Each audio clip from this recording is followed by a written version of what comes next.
This conference will now be recorded. Shri గురుభ్యో నమః. అష్టావక్ర గీత 18వ ప్రకరణము శాంతి శతకము 66వ శ్లోకం. 15/10/2020 22వ రోజు. ఇవాళ 15 16 అండి. 15 దేవీ నవరాత్రులు మొదలయ్యాయండి. రేపటి నుంచి అండి, రేపటి నుంచి స్టార్ట్.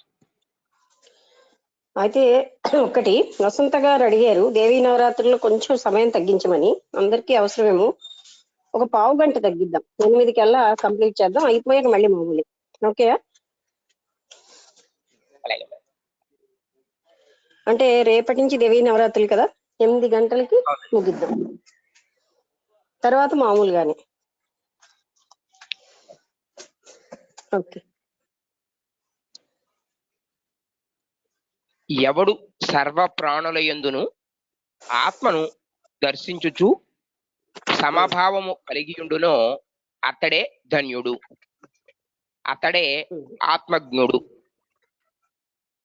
అట్టి మహానీయుడు తృష్ణారహితుడై చూచుచు వినుచు తాకుచు వాసన చూచుచు తినుచు నిరంతరము బ్రహ్మావలోకనాపరుడై అహంత మమతా రహితుడై ఉండును.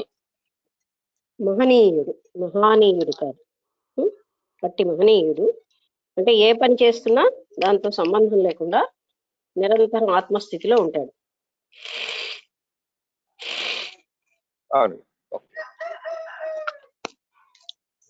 ఇది నిన్న చదువుకున్నది. ఈ రోజు 66వ శ్లోకము.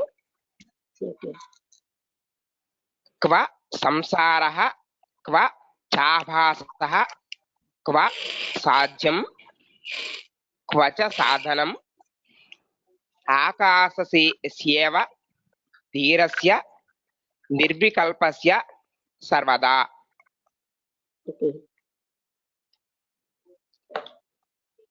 జ్ఞాని ఎల్లప్పుడూ సంకల్ప వికల్ప రహితుడు ఒకటి వలన అతని దృష్టియందు ప్రపంచము ఎక్కడ, స్వర్గాదులు ఎక్కడ. ఎప్పుడైతే అతని దృష్టియందు స్వర్గాదులు లేవో వాటికి సాధనభూతములకు యజ్ఞాది సాధనములతో నిమిత్తము ఏమి, అతనికి యోగాదులతో పని ఏమి. ఆత్మవేత్త అగు జీవన్ముక్తుని దృష్టియందు నిరంతరము సర్వత్రా ఆత్మయే ప్రతిభాసించుచూ ఉన్నందున రెండవ వస్తువు ఏదియు గోచరించనందున అట్టి ఆత్మైక స్వరూపునికి స్వర్గ నరకములతో పని ఏమున్నది? Question mark. అంటే ఆత్మస్వరూపం పొందినటువంటి జ్ఞాని ఆయనకి ఇంకా ఏ కర్మకాండలు అవసరం లేదు. ఇప్పుడే నాగేశ్వరరావు గారు అదే అంటే ఆత్మజ్ఞానం అనేది ఉత్సాహం ఉన్న వాళ్ళు కానీ ముముక్షువులు కానీ ఆత్మజ్ఞానాన్ని పొందిన వాళ్ళకి ఇంకా స్వర్గంతో పని ఏమిటి, పుణ్యంతో పని ఏమిటి? మనం పుణ్యకర్మలు చేస్తాం దేనికని? స్వర్గాలకు. స్వర్గంలో కూడా కొన్నాళ్ళు ఉండి బయటకు వచ్చేయాల్సిందే. ఎందుకని ఆత్మజ్ఞాన స్థితుడైనటువంటి వ్యక్తి ఏమీ సంబంధం లేకుండా నిరంతరం ఆనంద స్థితిలో ఉంటాడు. ఆయన యజ్ఞాలు గాని పూజలు గాని ఇంకే కర్మలతోటి ఆయనకి సంబంధమే లేదు. అంటే ఎందుకని? అతనికి ఏం సంబంధం అవన్నిటితో అని ఇందులో చెప్తున్నారంటే అతనికి ఇంక ఏ కర్మకాండాలతో సంబంధం లేదు. ఎందుకంటే తాను ప్రపంచంలో ఏ వస్తువుతోటి వికారం చెందకుండా అంతా కూడా చిదాత్మ స్వరూపంగా తెలుసుకుంటున్నాడు.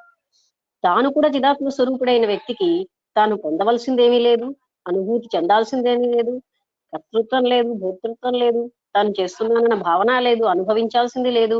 అనుభవాల కన్నా అతీతమైనటువంటి సారం ఏదో ఆయన దానిలోనే ఉన్నాడు. ఇంకా ఆయనకి ఏమి చేయాల్సింది లేదు, దేని మీద టెంప్టేషన్ లేదు. అంటే స్వర్గాది సుఖాలంటే ఆయనకి ఏమీ కావన్నట్టు వదిలేస్తాడు, ప్రపంచ కీర్తి అంటే ఏమీ కాదన్నట్టు వదిలేస్తాడు. అందుకని ఆయనకి పొందవలసింది ఏమీ లేదు గనక ఆయనకి ఏ కర్తవ్యము లేదు, ఈ పని చెయ్యాలని లేదు, ఈ పని చేయకూడదని నిషేధం లేదు. ఎందుకంటే కర్తృత్వ భోక్తృత్వాలు లేకుండా చేస్తాడు. ఉమ్.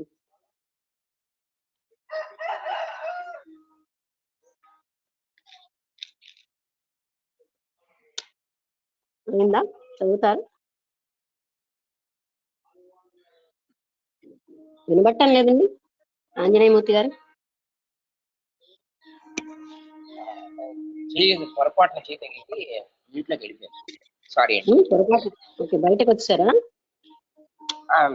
పొరపాటున మ్యూట్లోకి వెళ్ళిపోయి చేయి తగిలి మ్యూట్లోకి వెళ్ళాను, అందువల్ల మీకు వినిపించలేదు. చదువుతున్నాను. స జయత్యర్థ సన్యాసి పూర్ణ స్వరస విగ్రహ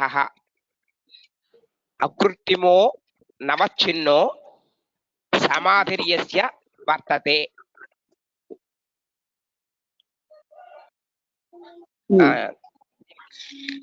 మళ్ళీ తాత్పర్యం చదివినండి. తాత్పర్యం చదువుతున్నారు కదా.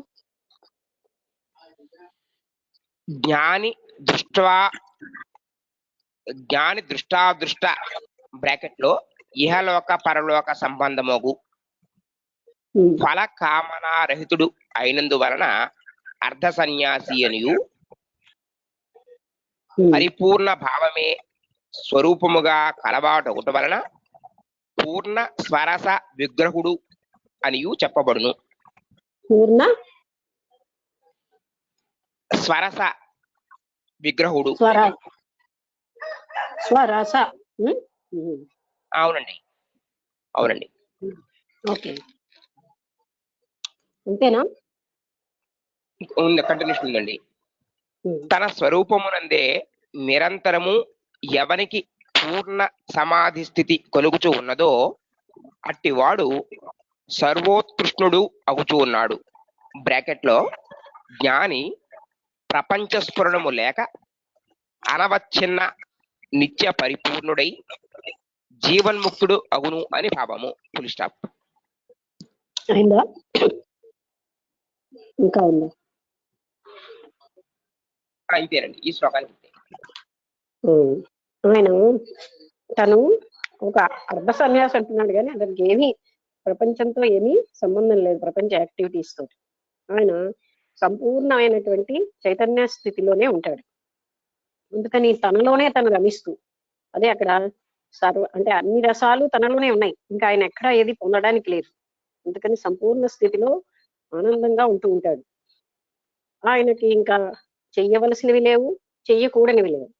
ఇంకా ప్రపంచం అన్నది అస్తిత్వం కూడా ఆయనకి చైతన్య స్వరూపంగా ఉంటుంది, ప్రపంచం లీనమైపోయి. అందువల్ల ఆయనకి ఏది ఇది చెయ్యాలి, ఇది పొందాలి అనే కర్తృత్వం ఎక్కడా లేదు. ఆయన పని చేస్తున్న కర్తృత్వం ఉండదు, భోక్తృత్వం లేదు. అలాగా నిత్యము స్వేచ్ఛాయుతుడై ముక్తుడై పరిపూర్ణుడై ఉంటాడనమాట. తర్వాత శ్లోకానికి ముందు మాట అండి. సర్వత్రా ఆశారహితుడై ఉండుటయే తత్వజ్ఞాని లక్షణము అని చెప్పుచున్నారు.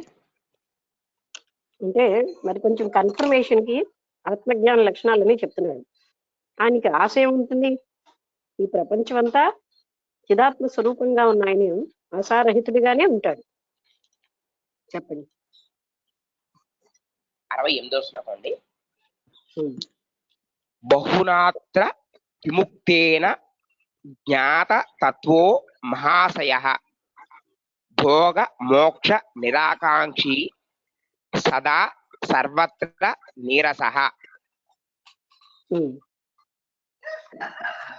ఆత్మతత్వమును ఎరింగిన వానికి జ్ఞాత తత్వుడు అని పేరు. అట్టి జ్ఞాత తత్వుడు, అట్టి మహనీయుడు సంపూర్ణం తెలిసినవాడు. అట్టి మహనీయుడు భోగమును మోక్షమును రెండింటిని నిరసించిన వాడై ఆశారహితుడై ఉండును. అనగా రెండిటి యందును రాగమును కాని విరాగమును కాని కలిగి ఉండడు. Full stop. అంటే ఆయనకి ఏ ఆశ లేదు, ఏదైనా పొందాలని లేదు, ఏ రకమైన లోకాన్ని లేకపోతే సుఖాలని పొందాలన్నటువంటి అపేక్ష లేదు, పుణ్యం చెయ్యాలని ఉండదు. ఎందుకంటే అన్నిటికీ మూలమైన స్థితిలో అన్నిటికీ తానై జీవిస్తున్నటువంటి ఆ ఆత్మజ్ఞానికి ఇంకా ఆశ అనేది లేనే లేదు. అంటే ఈ కర్మలు చేస్తే ఈ రకమైన పుణ్యం ప్రాప్తిస్తుంది, ఈ మంచి జరుగుతుంది, అవేవి ఆయనకి ఉండవు. ఆయన అందుకే ఆశారహితుడే పనిచేస్తాడు. అంటే మనందరికీ ఏదో ఒక ఆశ ఉంటుంది, సామాన్యులందరికీ ఏదో పొందుదాం, ఇంకేదో పుణ్యం వస్తే ఏవో సుఖ లోకాలు ప్రాప్తిస్తాయి, అక్కడే స్వర్గలోకం లాంటి దాంట్లో ఆనందంగా ఉంటాం. కానీ జ్ఞానికి అటువంటివి ఏమీ లేదు. ఆయన సంపూర్ణ స్థితిలో తనదైన తన చైతన్యంలో స్థితుడై ఉంటాడు. ఆయనకి జ్ఞానం, సంపూర్ణ జ్ఞానం వచ్చింది కనుక బాహ్య వస్తువుల్లో ఆశించే స్థితే లేదు. ఎందుకంటే దేన్ని ఆయన కోరుకునే స్థితిలో ఉండడు, ఆశారహితుడుగా జీవిస్తాడు. ఎందుకు ఆశారహితుడయ్యాడు? మామూలు వాళ్ళకి ఆశ ఏంటి? బాహ్య సుఖాల్లో, బాహ్యమైన జగత్తులో ఆనందం ఉంటుందని. ఆయనకి అలాంటి భ్రమ పోయింది. తానే ఆనంద స్వరూపుడుగా జీవిస్తున్న ఆయన ఆశారహితుడుగా జీవిస్తాడు.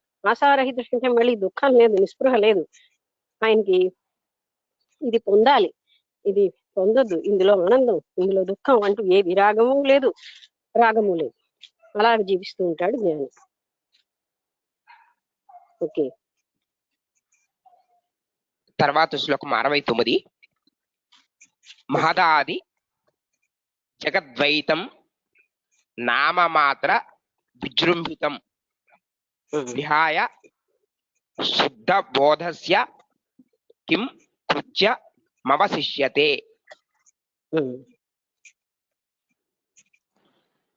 మహత్తు అహంకారము, పంచతన్మాత్రలు, పంచమహాభూతములు మరియు వాటి కార్యరూపముగు జగత్తు అంతయు కేవల నామరూపమాత్రము చేతనే ఉత్పన్నమగుచు ఆత్మ కంటే భిన్నమైనదిగా తోచుచూ ఉన్నది.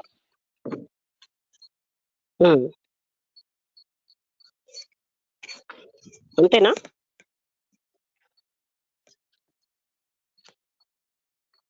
అంటే ఇక్కడికి ఇంతే. దీని తర్వాత చిన్న శ్లోకము దానికి వివరణ ఇచ్చారండి.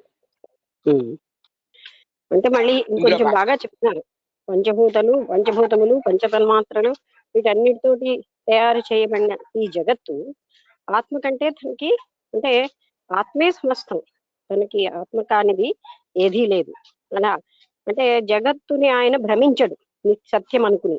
ఆయనకి తెలిసిపోతుంది ఇది భాషిల్లుతున్నదే గాని ఇదేమో సత్యం కాదు అని. అందుకని ఆయన ఏ భ్రమ లేకుండా నిత్యం సంతుష్టుడై జీవిస్తూ ఉంటాడు. ఇంకా ఏమైనా చెప్పారండి శ్లోకంలో? శ్లోకం ఉందండి, నెక్స్ట్ వేరే శ్లోకం. ఓకే. వాచారంభణం వికారో నామధేయం మృత్తికేత్యేవ సత్య ఇది శృతేః.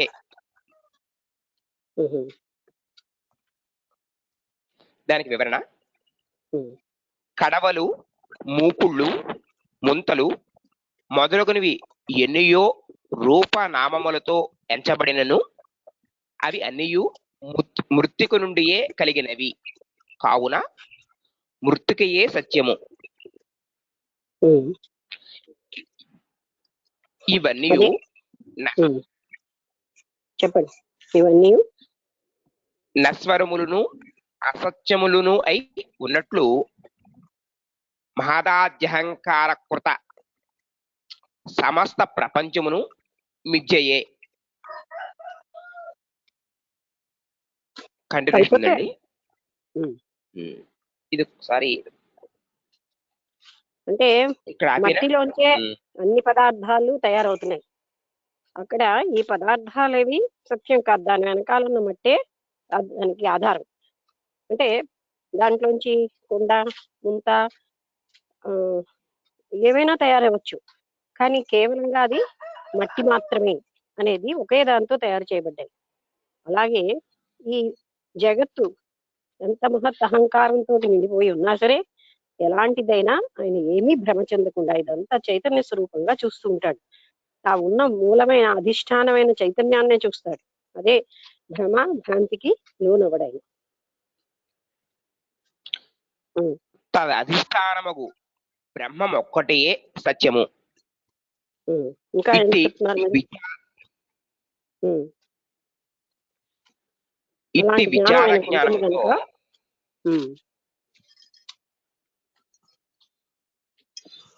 చదివినండి. అంటే అన్ని పాత్రలకి మట్టి ఎలా సత్యమో అంతటికీ అధిష్టానమైనటువంటి బ్రహ్మం ఒక్కటే లేదా చైతన్యం ఒక్కటే సత్యము అనే విచారంతో ఆయన ఏ భ్రాంతికి లోనవడు. ఇట్టి విచార జ్ఞానంతో ఈ సంపూర్ణ జగత్తు కల్పితమనియు తదధిష్టానం ఒక్కటే సత్యము అని తెలుసుకున్న జ్ఞాని కేవల శుద్ధ చైతన్య స్వరూపుడై ఉంటూ ఉన్నాడు. అతనికి చేయవలసినది ఏదియూ మిగిలి ఉండదు. ఆయన తాను కేవల చైతన్య స్వరూపాన్ని అని స్థిరమైనటువంటి జ్ఞానంలో ఉన్నాడు గనక ఆయన ఎప్పుడు కూడా ఈ అంతటికీ మూలమైనటువంటి ఆ బ్రహ్మమే అధిష్టానంగా ఉంది అని దాన్నే చూస్తూ ఉంటాడు. అధిష్టానం అంటే ఆధారంగా ఉంది. అంతేగాని ఆయన ఏనాడు ఏ భ్రమకి లోనయ్యి తాను చిత్త శాంతిని కోల్పోడు. ఆయన నిరంతరంగా ఆ బ్రహ్మ చైతన్యంలోనే తృప్తితో ఆనందంతో ఉంటూ ఆ ఏకమాత్ర స్థితిలోనే ఉంటాడు. ఇన్ని భిన్నత్వాలు ఆయనకి సంబంధమే లేదు. అందుకే ఆయన కర్త అంటే పని చేస్తున్నా కర్త కాడు, కర్తృత్వాభిమానం లేదు. అలాగే తాను అనుభవిస్తున్నానన్న భోక్తృత్వం లేకుండా ఆనంద స్థితిలో ఉంటాడు ఆయన.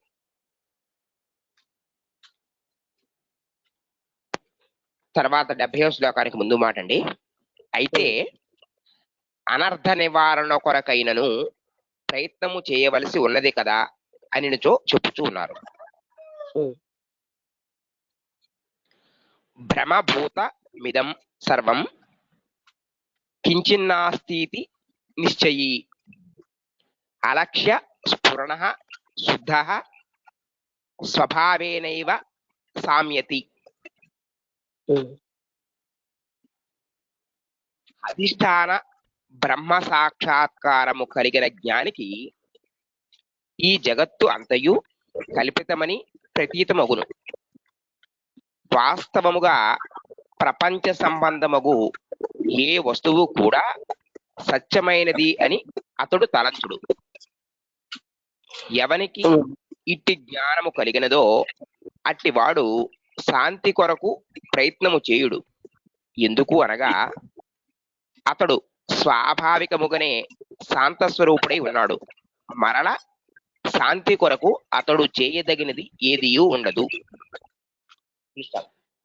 అది ప్రశ్న ఏమిటంటే, ఈ లోకక్షేమం కోసం శాంతి కోసం ఏవో పనులు చేయాలి కదా జ్ఞాని, అంటే ఆపదలను నివారించడానికో అవేవి చెయ్యడా? అది ప్రశ్న. అంటే దాని అర్థం. ఆయన జవాబు ఏమిటంటే, ఇప్పుడు మామూలు మనం చాలా మంది అడుగుతూ ఉంటారు, జ్ఞాని కేవలంగా కృష్ణుడా ఏమేమి పనులు చేయడా అంటే, ఆయనకి ఆ భ్రమ లేదు. జగత్తు సత్యం అన్న భ్రమ పోయింది. ఇందులో జరుగుతున్న సునామీలు గాని కరోనాలు గాని ఆయనకి ఏమీ సంబంధం లేదు. ఇంత కరోనాతో ఇందరు మరణిస్తున్నారు కదా, మరి ఏదైనా దానికి వ్యతిరేకంగా చెయ్యాలి కదా అనేది అజ్ఞానజనితమైన వ్యక్తులకే ఉంటుంది. ఆయన అజ్ఞానాన్ని పూర్తిగా పోయింది. అధిష్టానమైనటువంటి పరబ్రహ్మమే తానన్న స్థితిలో ఉన్నాడు ఆయన. ఆయనకి ఇప్పుడు మన వాళ్ళు చాలా మంది సంఘోద్ధరణ పనులు చేయాలి, ఇప్పుడు ఇంతలాగా ఇంతమంది చనిపోతున్నారు, దానికి ఏదైనా ఒక యజ్ఞ యాగాదులు చెయ్యాలి కదా, ఇదంతా అజ్ఞాన జనితమైన బుద్ధి వల్ల వస్తుంది. జ్ఞానికి ఈ ప్రపంచమే అస్తిత్వం లేదు. ప్రపంచంలో సునామీ వచ్చినా భూకంపాలు వచ్చినా భ్రమ మాత్రమే అన్నది ఆయనకి తెలుసు. తన శరీరం కూడా ఆయనకేమీ కాదు. ఎందుకంటే ఆ శరీరం కూడా జగత్తులో ఒక భాగంగానే చూస్తాడు. ఆ శరీరం నశించినా జీవించున్నా ఆయనకి సంబంధం లేదు. భ్రమకి లోనైన వ్యక్తుల్ని ఆయన ఏం చేయగలడు? భ్రమ ఎవరంతటి వారు తొలగించుకోవాల్సిందే గాని, అంటే జగత్తు సత్యం అన్న భ్రమలోంచి మనం తొలగాలి గాని, జ్ఞాని తన ఆత్మస్థితిలో నిరంతరంగా తృప్తుడే ఉంటాడంటే అర్థం ఏంటి? ఆయన స్వార్థం కాదది. అంతటికీ అధిష్టానమైన ఆత్మస్థితి తాను అన్న భావంలో ఆయన ఉంటున్నాడు.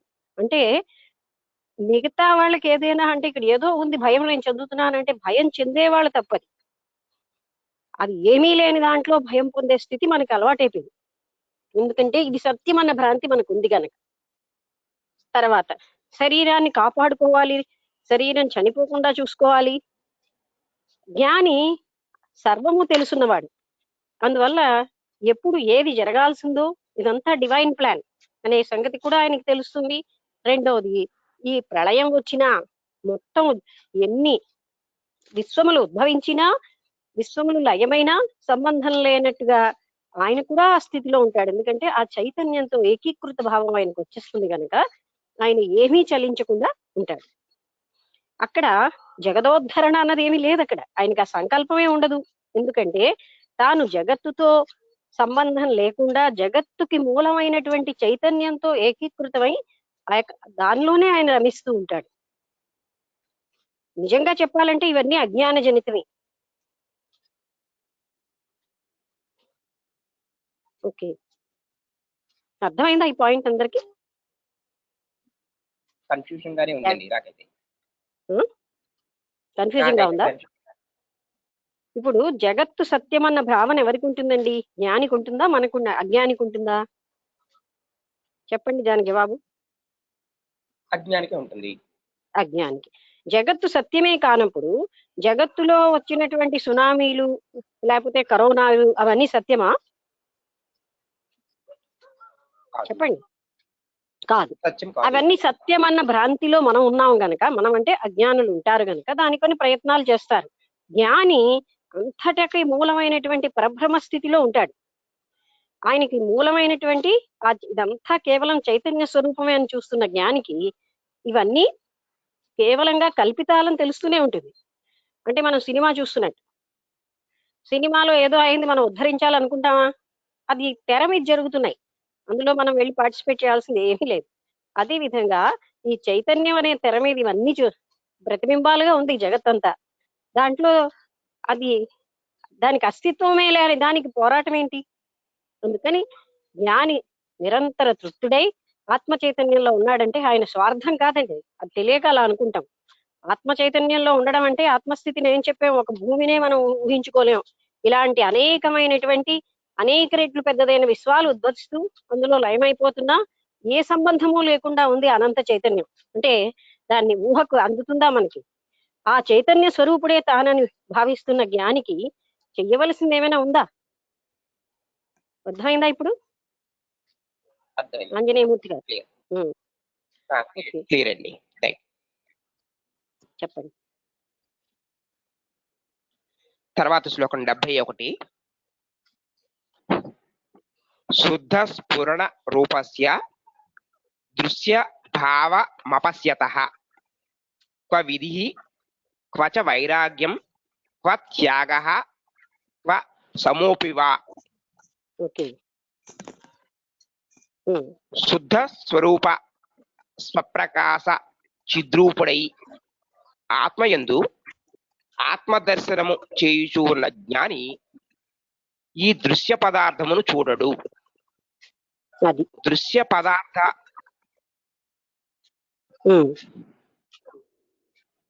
దృశ్య పదార్థ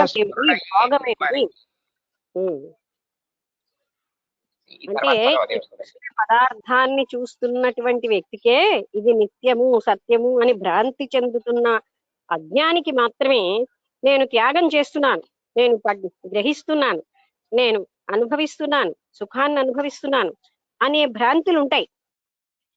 జ్ఞానికి ఈ జగత్తే భ్రాంతి, కేవలం చైతన్యమే సత్యం. ఆ స్థితిలో ఉన్నవానికి నేను త్యాగం చేయడం ఏమిటి, భోగించడం ఏమిటి, వదిలేయడం ఏమిటి, గ్రహించడం ఏమిటి, ఏమీ లేదు అక్కడ. ఆయన స్థితి అంటే జగత్తు కేవలంగా భాసిల్లుతోందన్న సత్యంలో చూడున్నాడు ఆయన. జగత్తుకి అసలు అస్తిత్వమే లేని జగత్తుని ఆ భ్రాంతి తొలగిపోయింది ఆయన.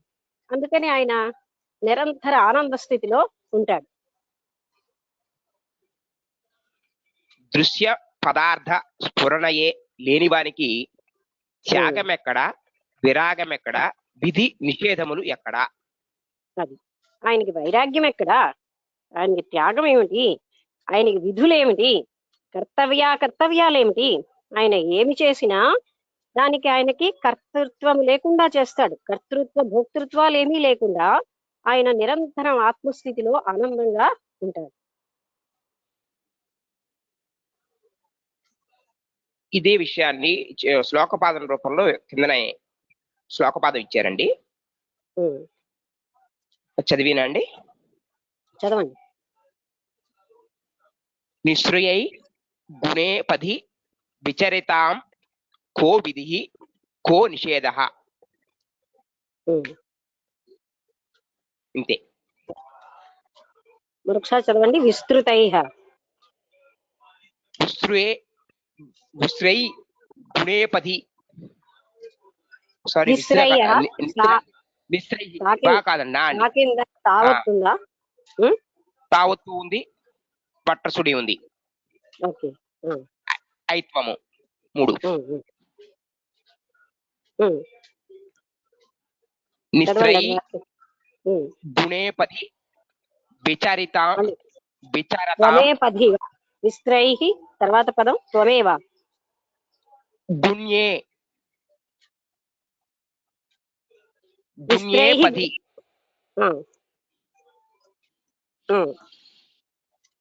విచారతాం కో విధి కో నిషేధ.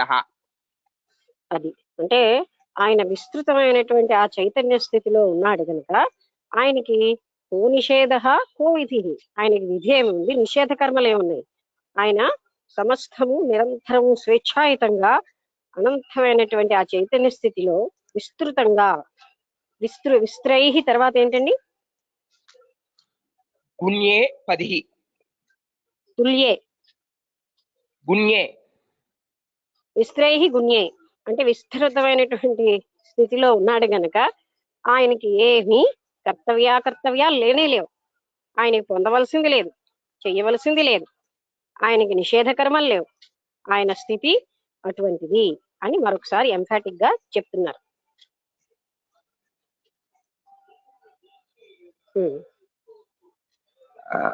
నెక్స్ట్ 72వ శ్లోకం అండి. ఓకే. స్ఫురతో అనంత రూపేణ ప్రకృతిం చ న పశ్యతః. ఫస్ట్ పదం ఏంటండి? విస్ఫురతో అనా? స్ఫురతో, కేవలం స్ఫురతోవా? అవునండి. స్ఫురతో అనంత రూపేణ ఓకే ప్రకృతిం చ న పశ్యతః. క్వ బంధః క్వ చ వా మోక్షః క్వ హర్షః క్వ విషాదత. దాని అర్థం ఏంటంటే ఆయన అనంతమైనటువంటి ఆ చైతన్య స్వరూపం అన్న స్ఫురణలలోనే ఉన్నాడు. అటువంటి అనంత చైతన్య స్థితిలో ఉన్న జ్ఞానికి హర్షమేముంది, శోకమేముంది, బంధమేముంది, విముక్తి ఏముంది? ఆయన నిరంతర స్వేచ్ఛాయుతుడై ఆనంద స్వరూపంలో ఉంటాడనమాట. ఆయనకి ఏ బంధము లేదు, ఏ శోకము లేదు. తర్వాత ఏది మరి ప్రాపంచిక మనుషులకు ఉన్న భావాలేవి లేకుండా నిరంతర ఆనంద స్థితిలో ఉన్నవాడే జ్ఞాని. దీనికి వివరణ ఉందండి, చిన్నది 2 లైన్లే ఉంది. అనంత పరిపూర్ణ చిద్రూపుడై సర్వత్రా ప్రకాశించుచు ప్రకృతి స్ఫురణమే లేని జ్ఞానికి బంధమోక్షములు హర్ష విషాదములు ఉండవు. అది ఆయనకి జగత్తు యొక్క స్ఫురణమే లేదు. అటువంటి జ్ఞానికి బంధం లేదు, మోక్షం లేదు, సుఖం లేదు, దుఃఖం లేదు. ఓకే. నెక్స్ట్ 73వ శ్లోకం. బుద్ధి పర్యంత సంసారే మాయామాత్రం వివర్తతే నిర్మమో నిరహంకారో నిష్కామః శోభతే బుధః. మళ్ళీ జ్ఞాన లక్షణమే చెప్తున్నారు, చదవండి. ఆత్మజ్ఞాన పర్యంతమే కదా సంసారము అనగా ఆత్మ జ్ఞానోత్పత్తి అనంతరము నశించిన ఈ ప్రపంచము మాయా విశిష్ట చైతన్యము వలన కల్పించబడుచు ఉన్నది.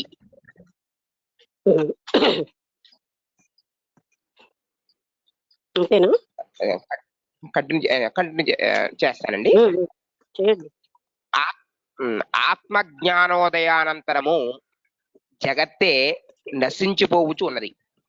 ఇట్టి నిశ్చయ జ్ఞానము కల మహాత్ముడు అహంకారమును కాని మమకారమును కాని కామనాభావమును కాని కలిగి ఉండడు. అనగా ఇది నా శరీరము, నేను, వీరు, నా పుత్ర కళత్రాదులు అహంత మమతలు కలిగి ఉండడు. ఈ వివర్తాది వాదములు 3 విధములు. ఇంకా వివరణ ఉందండి.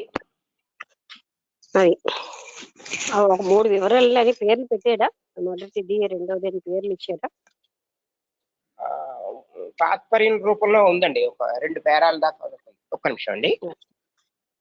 ఉందండి, ప్రశ్న రూపాలు వివరణ రూపంలో ఉంది. పదంగా పేరు ఇచ్చాడా? కిందని వివర్తము అసలు వస్తువులకు మార్పు లేకయే మరి ఒక భిన్న వస్తువుగా తోచుట. ఉదాహరణ రజ్జువు సర్పముగా తోచుట. పరిణామము అసలు వస్తువు మరి ఒకటిగా మారుట. ఉదాహరణము పాలు పెరుగు అవుట. ఆరంభము అత్యల్ప వస్తువులు కలిసి సజాతీయమగు ఒక పెద్ద వస్తువు అగుట. ఏంటండి? ఏం వస్తువులు కలిసి? అత్యల్ప. ఓకే. ఉదాహరణ నూలు వస్త్రం అగుట. ఈ 3 వివరించారండి. ఆరంభం అది ఇలాగా. అంటే ఈ 3 రకాల భ్రాంతులు లేకుండా ఆయన ఉంటాడు. వివర్తము, పరిణామము, ఆరంభము. వివర్తము అంటే ఏం చెప్పారు? ఒక వస్తువు. పరిణామం అంటే ఒక వస్తువు మరొక వస్తువుగా మారడం. వివర్తం అంటే లేనిది ఉన్నట్టుగా భ్రాంతి చెందడం. మూడోది ఏంటి? ఒక చిన్న చిన్న వాటిలోంచి ఒక పెద్ద వస్తువుగా తయారవుతుంది. అంటే ఒక చిన్న చిన్న చిన్న చిన్న బిందువులు కలిస్తే ఎక్కువ వాటర్ అవుతుంది. అలాంటివన్నీ కూడా మనం ఆరంభం అంటాం. అంటే ఏమిటి? చిన్న చిన్న నూలు పోగులు కలిస్తే వస్త్రం అవుతుంది. చిన్న చిన్నగా ఉన్నటువంటి బిందువులు కలిస్తే ఒక లేక్ అంటే సాగరం కానీ లేకపోతే ఏమంటారు ఒక చెరువు కానీ అలాగా. అంటే ఒక చిన్న చిన్నవి కలిస్తే ఒక పెద్ద సమూహం అవ్వడం. ఇవి ఈ భ్రాంతులు ఏవి అంటే వివర్తం అన్నవి ఇది ఇలాంటివన్నీ ఆయన లేకుండా ఉంటాడు. ఎందుకంటే జ్ఞానికి ఈ దృశ్య రూపమైన ప్రపంచం భ్రాంతి మాత్రమే. అప్పుడు అందులో జరుగుతున్న వాటితో ఆయనకి ఏమీ సంబంధం లేదు. మొదటే మనకి తెలిసింది అది దృశ్య రూపం అని. ఇప్పుడు మనం పిక్చర్ చూస్తామండి. ఒక వ్యక్తి చనిపోయాడు. అయ్యో చనిపోయాడని పెద్ద దుఃఖంతో ఉండం. ఎందుకంటే అది తెర మీద కనిపిస్తున్నాయి అనే సంగతి మనకు తెలిసినప్పుడు అక్కడ జరుగుతున్న సంఘటనలన్నీ కేవలంగా భ్రాంతి మాత్రమే అని మనకు తెలుసు గనక వాటి కోసం మనం ఏమీ దుఃఖించట్లేదు, బాధపడటం లేదు, ఏదో చేసియాలన్న తపన లేదు, ఏదో ఉద్ధరించేయాలన్న భావన లేదు. ఎందుకు ఉద్ధరించాం? అక్కడ తెర మీద ఏమైనా వాళ్ళందరూ ఉద్ధరణ లేకుండా ఉంటే మనం వెళ్ళి ఉద్ధరించేస్తామా? వాళ్ళు విద్యా బుద్ధులు లేకుండా ఉంటే మనం వెళ్ళి వాళ్ళకి విద్యా బుద్ధులు చెప్పేయాలి. సతీ సహగమనం చేస్తూ ఉంటే మనం సంఘోద్ధరణ చేయాలి. అవి ఏవి మనం కలిగి ఉండం. ఎందుకంటే అది తెర మీదే జరుగుతోంది అనే సంగతి మనకు తెలిసిపోయింది. అలాగనే జ్ఞానికి అలాగే తెలుస్తుంది. దృశ్య ప్రపంచం అంతా చైతన్యం అనే తెర మీద ఇది బొమ్మలే గాని ఇది ఏమీ సత్యం కాదని తెలిసిపోతుంది కనుక సత్యం అనుకున్న అజ్ఞాని ఉద్ధరణలన్నీ చేస్తాడు. సత్యం కాదని తెలుసుకున్నటువంటి జ్ఞానికి వాటితో ఏమీ సంబంధం లేకుండా ఇందాకలు చెప్పిన ఈ దోషాలు కూడా ఆయనకి ఏమీ ఉండవు. అలాగా ప్రకాశిల్లుతూ కేవలంగా ఆత్మతత్వంలోనే ఉంటూ ఏ రకమైనటువంటి కర్తృత్వము లేకుండా ప్రశాంత స్థితుడే ఆనంద స్థితిలో ఉంటాడు ఆయన.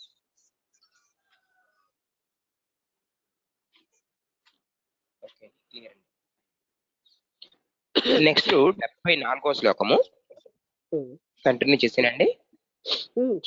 మీకు ఇది కంప్లీట్ అయింది అంటే చేసేయడమే. ఇంకా కంప్లీట్ అవ్వలేదు అంటే ఎక్కడైనా కంప్లీట్ అయింది. క్లియర్ గా ఉంది. మీరు ఎక్కడ పర్మిషన్ అడగాలంటే ఇంకా ఎక్స్ప్లెనేషన్ ఉందా అన్న దగ్గర తప్ప, మరి ఎప్పుడైతే ఎక్స్ప్లెనేషన్ అయిపోయిందో మీరు స్ట్రైట్ మొదలు పెట్టేసేది. అంటే విషయం అదే కదా, అతనికి ఏ రకమైనటువంటి భ్రమలు లేవు. ఎవరో మధ్యలో మాట్లాడినట్టున్నారు, డౌట్ ఉన్నట్టు. నాకైతే వినబడలేదు. ఓకే అండి.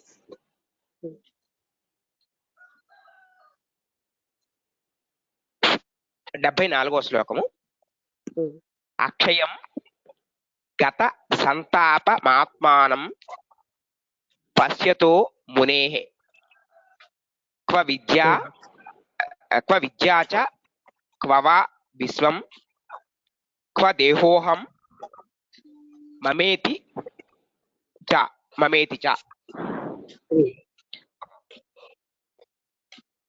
ఒకసారి కలిపి చదివినండి.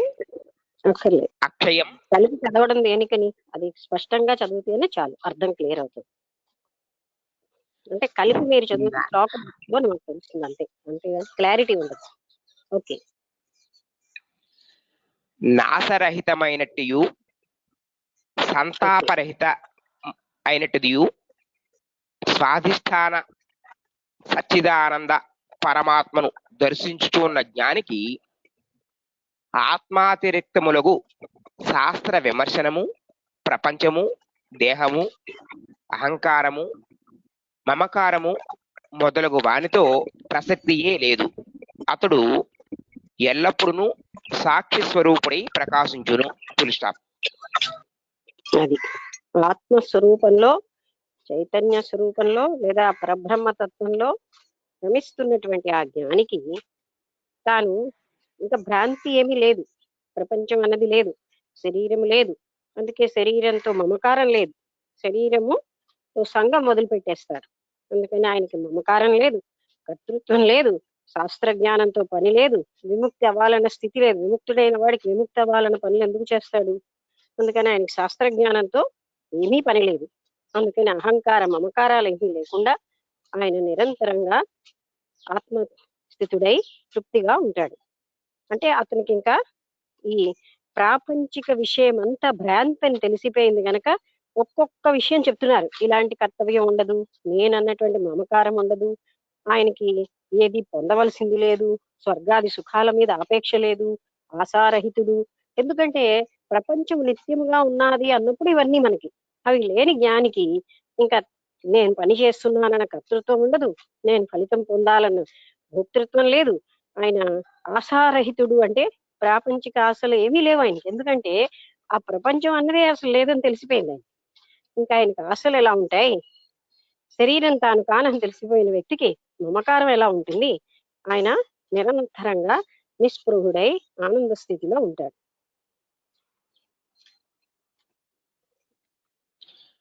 నెక్స్ట్ 75వ శ్లోకము. నిరోధాదీని కర్మాణి జహాతి జడధీర్యది మనోరథాన్ ప్రలాపాంశ్చ కర్తుమాప్నోత్యతత్ క్షణాత్.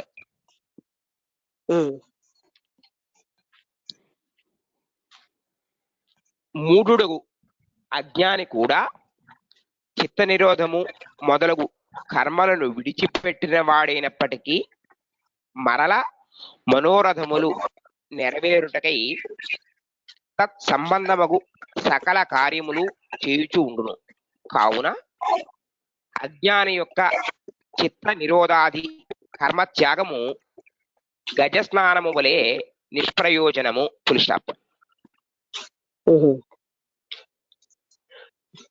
గజస్నానం ఏంటో తెలియదు కానీ ఇది మాత్రం నేను బాధపరచగలను. అంటే నిష్ప్రయోజనము అనడానికి మనం తీసుకున్నాం. అంటే ఇప్పుడు ఒక మూఢుడు ఉంటాడు, అంటే మూఢుడు అంటే అజ్ఞాని, ఏదో కొంతసేపు, ఇప్పుడు మనం చూస్తున్నాం కదండి, మాలలు వేసుకుంటారు, వేసుకున్న వాళ్ళు నాన్ వెజ్ తినరు, డ్రింక్ అలవాటు ఉన్న వాళ్ళు డ్రింక్ చేయరు, అలాగా ఆ సమయంలో మాత్రమే వాళ్ళు పాటిస్తారు. అది అయిపోయాక చిత్త నిరోధం చేసుకుని ఏదో ధ్యానం ప్రాణాయామం ఏవో చేసుకున్నా వాళ్ళకి మనస్సు ఎప్పుడు కూడా ప్రాపంచికమైనటువంటి విషయ సుఖాల మీద భోగాల మీద ఉంటుంది కనుక మళ్ళీ అందులోకి వెళ్ళిపోతారు. జ్ఞానికి అలా కాదు, ఆయన పూర్తిగా వీటిలో ఏమీ లేదని, ఈ జగత్తే అసత్యమని తెలుసుకున్నాడు గనక భోగాలన్న వాటి మీద ఆయనకి ఏమీ ఉండదు. ఎందుకంటే అది శరీరమే తోటే ఆయనకి నేనన్న మమకారం పోయింది, ఇంకా భోగ లాలస ఎక్కడ ఉంటుంది. తర్వాత ఆయన ఆ ఆత్మస్థితిలో రమిస్తూ ఉంటాడు. అందుకని ఆయన ఎప్పుడు కూడా వికారాన్ని పొందడు.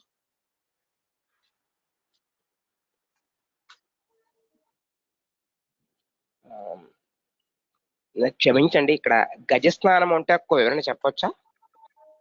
మీకు తెలుస్తూ చెప్పండి ఆ గజస్నానం ఏమిటో.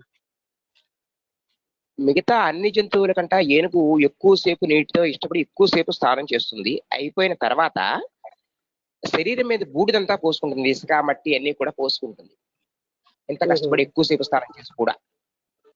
అయితే ఇక్కడ అర్థమైంది. అంటే మళ్ళీ బూడిద పోసుకుంటోంది కదా, అంటే అలాగే మళ్ళీ మాయలో పడిపోతున్నాడు. అంటే ఏదో కొంతసేపు అజ్ఞాని నిరోధించుకుంటున్నా తిరిగి మళ్ళీ ఈ ప్రాపంచిక సుఖాల్లో పడిపోతాడు. అది అక్కడ అంటే ఉదాహరణ చెప్పడం, సారూప్యం.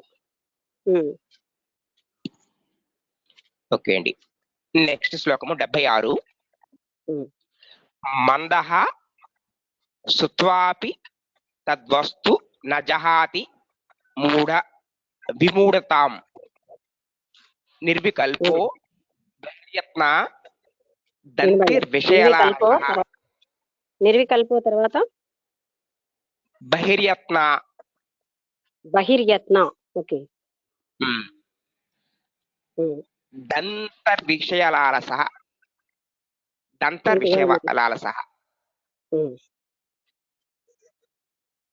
ఆత్మతత్వ స్వరూపము ఇట్టిది అని వినియు మూఢుడు తన మూఢత్వమును విడవలేడు. కావున మూఢుడు చిత్త నిరోధాధిక ప్రయత్నములు విడిచి జ్ఞాని వలె మెలగి నిర్వ్యాపారుడై ఉండినను మనసులో విషయమును ధ్యానించుచునే ఉండును. Full stop. అదే విషయం మళ్ళీ చెప్పారు ఈ శ్లోకంలో. అంటే మూఢుడికి ఇంకా ఈ విషయ వాసనలన్నీ ఉంటాయి కనుక ఆయన కొంతసేపు విడిచినా సరే ఆయన మనసులో మాత్రం వాటి మీదే ఉంటుంది. ఎందుకంటే తనకి తెలుసున్నటువంటి ఆనందాలు అవే. అందుకని ఎప్పుడెప్పుడు మళ్ళీ వాటిని అనుభవిస్తానా అన్న భావనలోనే ఉంటాడు.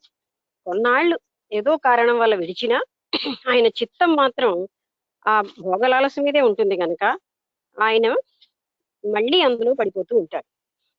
జ్ఞానికి అలా కాదు, ఆయన వీటిలో ఏమీ లేదని కన్ఫర్మేషన్ వచ్చేసింది. అందుకని జగత్తే లేదన్న సంగతి ఆయనకు దృఢంగా తెలిసిపోయింది. అందుకని ఆయన వికారాలు ఎప్పుడూ చెందడు. 77వ శ్లోకం.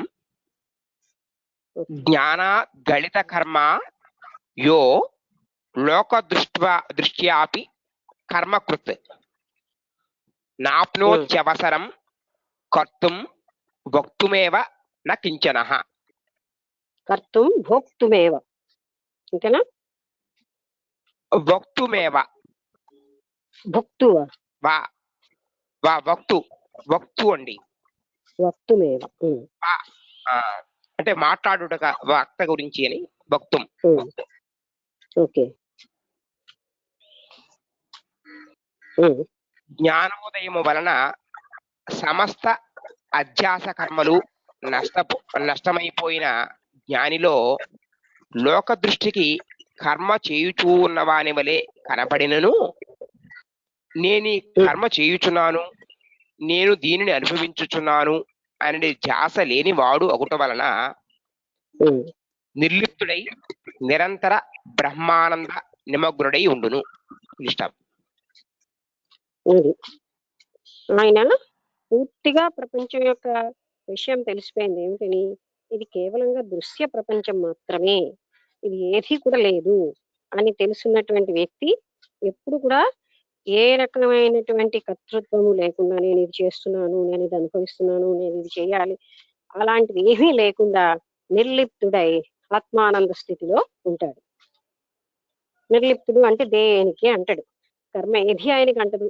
ఆయన కూడా ఏ రకమైనటువంటి మోహము, తర్వాత దుఃఖము, శోకము ఏమీ లేకుండా ఉంటాడు.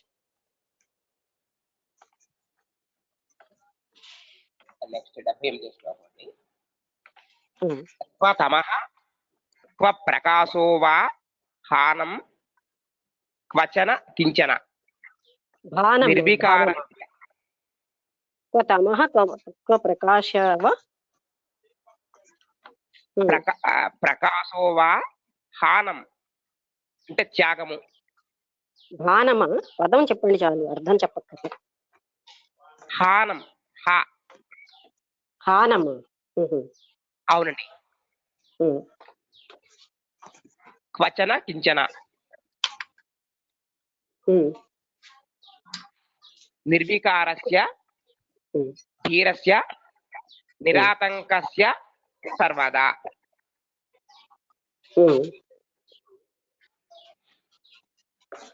ఓ శిష్య, అవును, ఓ శిష్య, మోహాది రూప సమస్త వికారముల నుండి దూరుడైన జ్ఞాని దృష్టిలో అంధకారము ఎక్కడ? సమస్యే లేనప్పుడు ప్రకాశముతో పని ఏమి? అనగా అజ్ఞానమే లేనప్పుడు జ్ఞానముతో పని ఏమున్నది? అంతేనా? ఈ రెండు ఇంకా కొంచెం 4-5 లైన్లు పేరా ఉందండి, కంటిన్యూషన్. ఈ రెండును సాపేక్షితములు. ఒకటి లేనప్పుడు రెండవ దానికి స్థితికి ఆస్కారము లేదు. లౌకిక దృష్టి వలన కదా అంధకార ప్రకాశముల భావము. జ్ఞాన దృష్టి వలన లౌకిక దృష్టి నష్టమైన తరువాత అంధకార ప్రకాశముల ప్రసక్తి అచ్చట ఉండదు. అందువలన జ్ఞానికి కాలాది భయము కూడా లేదు.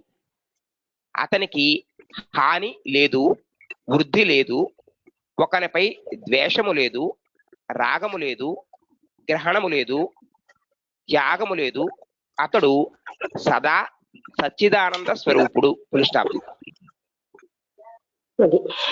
అంటే అంధకారము, జ్ఞానము, ప్రకాశము, అంధకారము అన్నది ఇక్కడ అజ్ఞానము జ్ఞానముగా తీసుకుంటే, జ్ఞానికి అసలు అంధకారం అన్నది అజ్ఞానంలో లేదు. అందుకని ఆయనకి వాటితో సంబంధమే లేదు. ఈవెన్ ప్రాపంచికమైనటువంటి అంధకార ప్రకాశాలతో కూడా ఆయనకి ఏ సంబంధము లేదు. ఎందుకంటే ఆయన పూర్ణ జ్ఞాన స్థితిలో ఉన్నాడు గనక ఆయన పొందవలసింది ఏమీ లేకుండా ఆ సచ్చిదానంద పరబ్రహ్మ స్వరూపంలో ఆనంద స్థితిలో ఉన్న జ్ఞానికి తాను ఇది పొందాలి, ఇదే ఈ అజ్ఞానాన్ని తొలగించుకోవాలి, అటువంటివి ఏమీ ఉండవు. ఆయన నిరంతరం ఆయనకి ఇంకా భ్రమ చెందడానికి ఏమైనా ఉంటాయి కదా, ఈ ప్రపంచం యొక్క అస్తిత్వం ఉన్నది ఉంటే ఈ పగైరాలు ఇది పొందాలి, ఇది వదిలేయాలి, ఈ ఈ రకమైన సాధనలు చేయాలి, ఈ శాస్త్ర జ్ఞానం తెలుసుకోవాలి, ఇవన్నీ కూడా ఆయనకి లేవు. కారణం ఏంటి? జగత్తే అనిత్యము, సత్యం కాదు అనే విషయం, ఆ జగత్తు భ్రాంతి ఆయనకి పూర్తిగా పోయింది. అవి ఉంటే కదా అవి కొంచెమైనా ఉంటాయి, భోగించాలి అనే పాయింట్ ఏది ఆయనకు ఉండదు. అయింది కదండి. తర్వాత 79వ శ్లోకం అండి. క్వ ధైర్యం. ఏమైనా ఇక్కడ ఇంకేదైనా సందేహం ఉంటే అడగండి. క్వ ధైర్యం, క్వ వివేకిత్వం, క్వ నిరాంతకతాపి వా అనిర్వాచ్య స్వభావస్య నిస్వభావస్య యోగినః. యోగులు ఎలా ఉంటారు అనేది చెప్తున్నారు. యోగులంటే ఆ పూర్ణ స్థితిలో ఉన్న జ్ఞానినే ఒకసారి యోగి అని, పూర్ణుడని, జ్ఞాని అని, ఆత్మ సాక్షాత్కారం పొందిన వ్యక్తి అని, ముక్తుడని రకరకాలుగా పదాలతో చెప్తున్నారు. విషయం అది ఒక్కటే. ఎట్టి స్వభావమును లేక అనిర్వాచ్య స్వభావము గల జ్ఞానికి ధైర్య, వివేక, నిర్భయతాది ధర్మములు సైతము లేవు. ధైర్య, వివేక, నిర్భయం. అవునండి, అవునండి. ఆదిగా గల ధర్మములు సైతము లేవు. అంటే ఉన్న ఒక విషయాన్నే 10 రకాలుగా బోధపరుస్తున్నారు. అసలు ప్రపంచం యొక్క అస్తిత్వమే లేదు అన్న వ్యక్తికి ప్రపంచంలో ఉన్న వికారాలు ఏవి ఉండవు. ఆయనకి ఇది ప్రపంచం సత్యంగా ఉందాదన్న వాళ్ళకే ధైర్యం అని, దాని తర్వాత ఇంకేంటి, ఇది బాగా భోగించవలసిన వస్తువు, ఆనందించాల్సిన వస్తువు, అటువంటి ధైర్యం ఏముంది అక్కడ ఆయనకి? ఆయన భయం అంటే దేనితోటి భయం అన్నది లేదు. అన్నిటికీ అతీత స్థాయిలో ధీరత్వంతో ఉన్న యోగికి ఈ గుణాలు ఏవి ఉండవని మళ్ళీ మళ్ళీ మళ్ళీ చెప్తున్నారనమాట. అజ్ఞానజనితమైన భ్రాంతి ఉన్న వ్యక్తికే ప్రపంచం సత్యము ఉన్న వ్యక్తికి ఇది పొందాలి, ఇక్కడ ధైర్యంగా ఉండాలి, ఈ కర్తవ్యం చేయాలి, ఇది నా విధి, ఈ మనోనిగ్రహం ఉండాలి, ఇంద్రియ నిగ్రహం ఉండాలి, నేను సాధనలు చేయాలి అన్నవన్నీ ఉంటాయి. పూర్తి ముక్తుడైన జ్ఞానికి వాటితో ఏమీ పని లేదు, ప్రపంచ భ్రాంతి లేనే లేదు ఆయనకి. ఆయన నిరంతర ఆనంద స్థితిలో ఉంటాడు, పూర్ణ జ్ఞాన స్థితిలో. మళ్ళీ ఆనంద స్థితిలో ఉన్నాడంటే ఏమి లోకం అంతా తెలియక జ్ఞానం లేనివాడు కాదు, పూర్ణ జ్ఞాన స్థితిలో కూడా ఉంటాడు, అది మనం మర్చిపోకూడదు. 80వ శ్లోకము. ఓకే. న స్వర్గో నైవ నరకో జీవన్ముక్తిర్న చైవ హి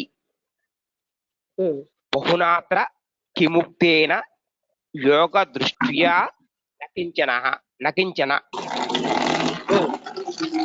నా స్వర్గం లేదు, నరకం లేదు. చెప్పండి. నాకేదో మాటలు క్లారిటీ లేవండి, ఎక్కడాను సిగ్నల్ తేడా వస్తున్నట్టుంది నా ఫోన్ కి, మధ్య మధ్యలో వినిపిస్తుంది. క్లారిటీ ఉంది, నాకు క్లారిటీ ఉన్నంత వరకు మీకు పర్వాలేదు, సరేనా? మీ మాటలు నాకు వినబడితే కాకపోతే కదా బాధ. నేను ఎప్పుడైనా అడుగుతూనే ఉన్నాను కదా, స్పష్టత లేని. జీవన్ముక్తుడగు ఆత్మజ్ఞాని దృష్టిలో స్వర్గము లేదు, నరకము లేదు. ఇక్కడ ప్రశ్న తాత్పర్యం రూపంలో ఉందండి, దీని కంటిన్యూషన్. ప్రశ్న ఒకసారి శ్లోకం చదవండి. నా స్వర్గో నా నరకో, నా స్వర్గో నైవ నరకో జీవన్ముక్తిర్నచైవ హి. జీవన్ముక్తి న చైవ హి. హి హా గుడిస్తే హి. చైవ హి. బహునాత్ర కిముక్తేన యోగ దృష్ట్యా న కించన. ఓకే, చదవండి. ప్రశ్న అయితే నాస్తికులు కూడా స్వర్గ నరకములు లేవని చెప్పుచూ ఉన్నారు, అందువలన జీవన్ముక్తునకు నాస్తికునకు మరి భేదమే లేదు అన్నమాట. అదే ప్రశ్న. అవునండి. ఓకే. నాస్తికుని దృష్టిలో ఈ లోకం ఉన్నది, పరలోకము లేదు, మరియు అతని దృష్టిలో ఆత్మ కూడా లేదు. అతడు అంతయు శూన్యము అని తలంచుచూ ఉన్నాడు. మరి జీవన్ముక్తుడకు జ్ఞాని దృష్టిలో ఇహలోకము పరలోకము రెండును లేవు. మరి ఏమి అనగా సర్వత్రా పరిపూర్ణ పరమాత్మయే వ్యాపకమై ఉన్నది. జ్ఞాని దృష్టిలో ఆత్మ కంటే అతిరిక్తమైన మరి ఒక వస్తువు ఏదీనూ లేదు. అంటే ఆ నాస్తికుడికి జ్ఞానికి సహస్రాంతాలు తేడా ఉంది.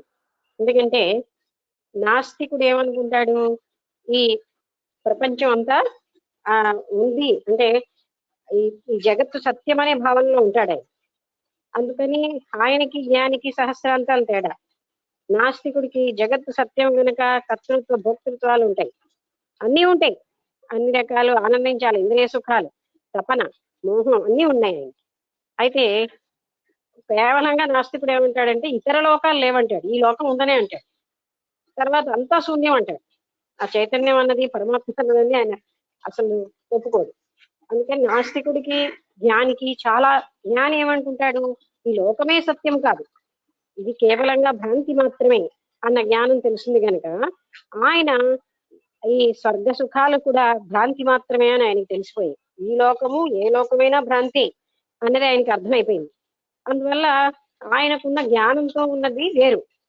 ఆ నాస్తికుడు ఇతర లోకాలు ఏవీ లేవు కానీ భూమి ఉన్నది, భూమి మీద ఉన్న భోగాలు ఉన్నాయి, భూమి మీద ఉన్న సుఖాలు ఉన్నాయి, అవన్నీ ఆయన అవి నిత్యము సత్యము అనే జీవిస్తాడు.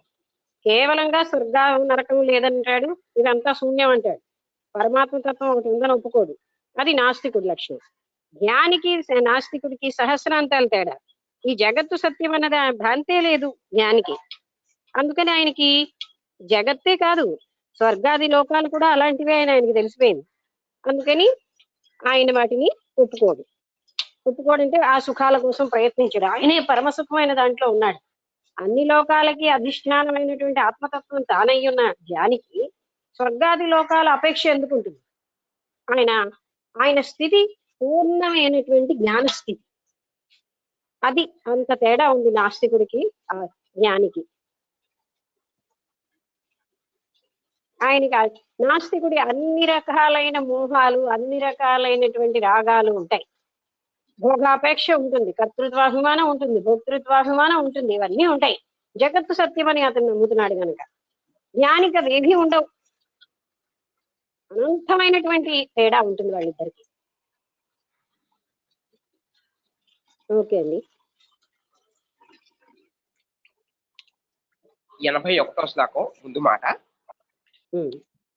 జ్ఞాని నిరంతరము పరమానంద పరిపూర్ణుడై ఉండుట చేత దేహధారణకై ఇతరులను ప్రార్థింపడు, ఏదియును దొరకని ఎడల పరితప్పింపడు అని చెప్పుచున్నారు.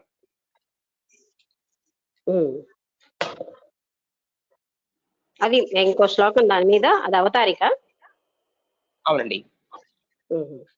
అంటే మళ్ళీ మళ్ళీ అదే చెప్తున్నాడు ఆయన. దేహం యొక్క ధారణకి అంటే దేహం పోషించాలని చెప్పి ఆయన ఏమీ ప్రయత్నించడు.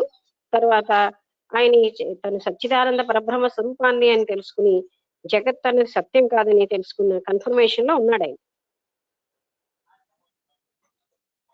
నైవ ప్రార్థయతే లాభం అలాభే నాను శోచతి, ధీరస్య శీతలం చిత్తమృతేనైవ పూరితం. జీవన్ముక్తుడుగు జ్ఞాని లాభము రావలేను అని ప్రార్థింపడు, రానిచో రాలేదు అని ఖేదపడడు. అతని చిత్తము నిరంతరము పరమానందామృతము ద్వారా తృప్తి నొందినదై తన్మయీభావము పొందును. అది జీవన్ముక్తుడు ఎలా ఉంటాడు? ఆయనకి ఏవి పొందినా అంటే నిరంతర ఆనంద స్థితిలో ఉంటాడు. దానికి భోగములు కానీ ఇది రావాలి ఇది పొందాలి అనే భావనమే లేదు. మరొక్కసారి జీవన్ముక్తుడైన వాడు ఇంకా ఇక్కడ ప్రత్యేకంగా ఏ లక్షణం చెప్పారు? అదే శరీర ధారణ కోసం ఇది సంపాదించాలి, ఇది అనుభవించాలి, ఈ సుఖాన్ని పొందాలి, ఇది విడిచిపెట్టాలి, ఏమీ లేవు ఆయనకి. ఆయన భ్రమ లేదండి, జగత్తు భ్రమ లేదు, శరీర భ్రమ లేకుండా ఆయన శరీరం తాను అనే వ్యక్తికి శరీర సుఖాల కోసం తప్పించే పరిస్థితే లేదు. అందువల్ల ఆయన చక్కటిగా అంటే నిస్పృహుడు అంటే మనం అనుకున్న నిస్పృహ కాదు, ఏ రకమైన కోరికలు లేకుండా తృప్తుడై ఆత్మానంద స్థితిలో ఉంటాడు.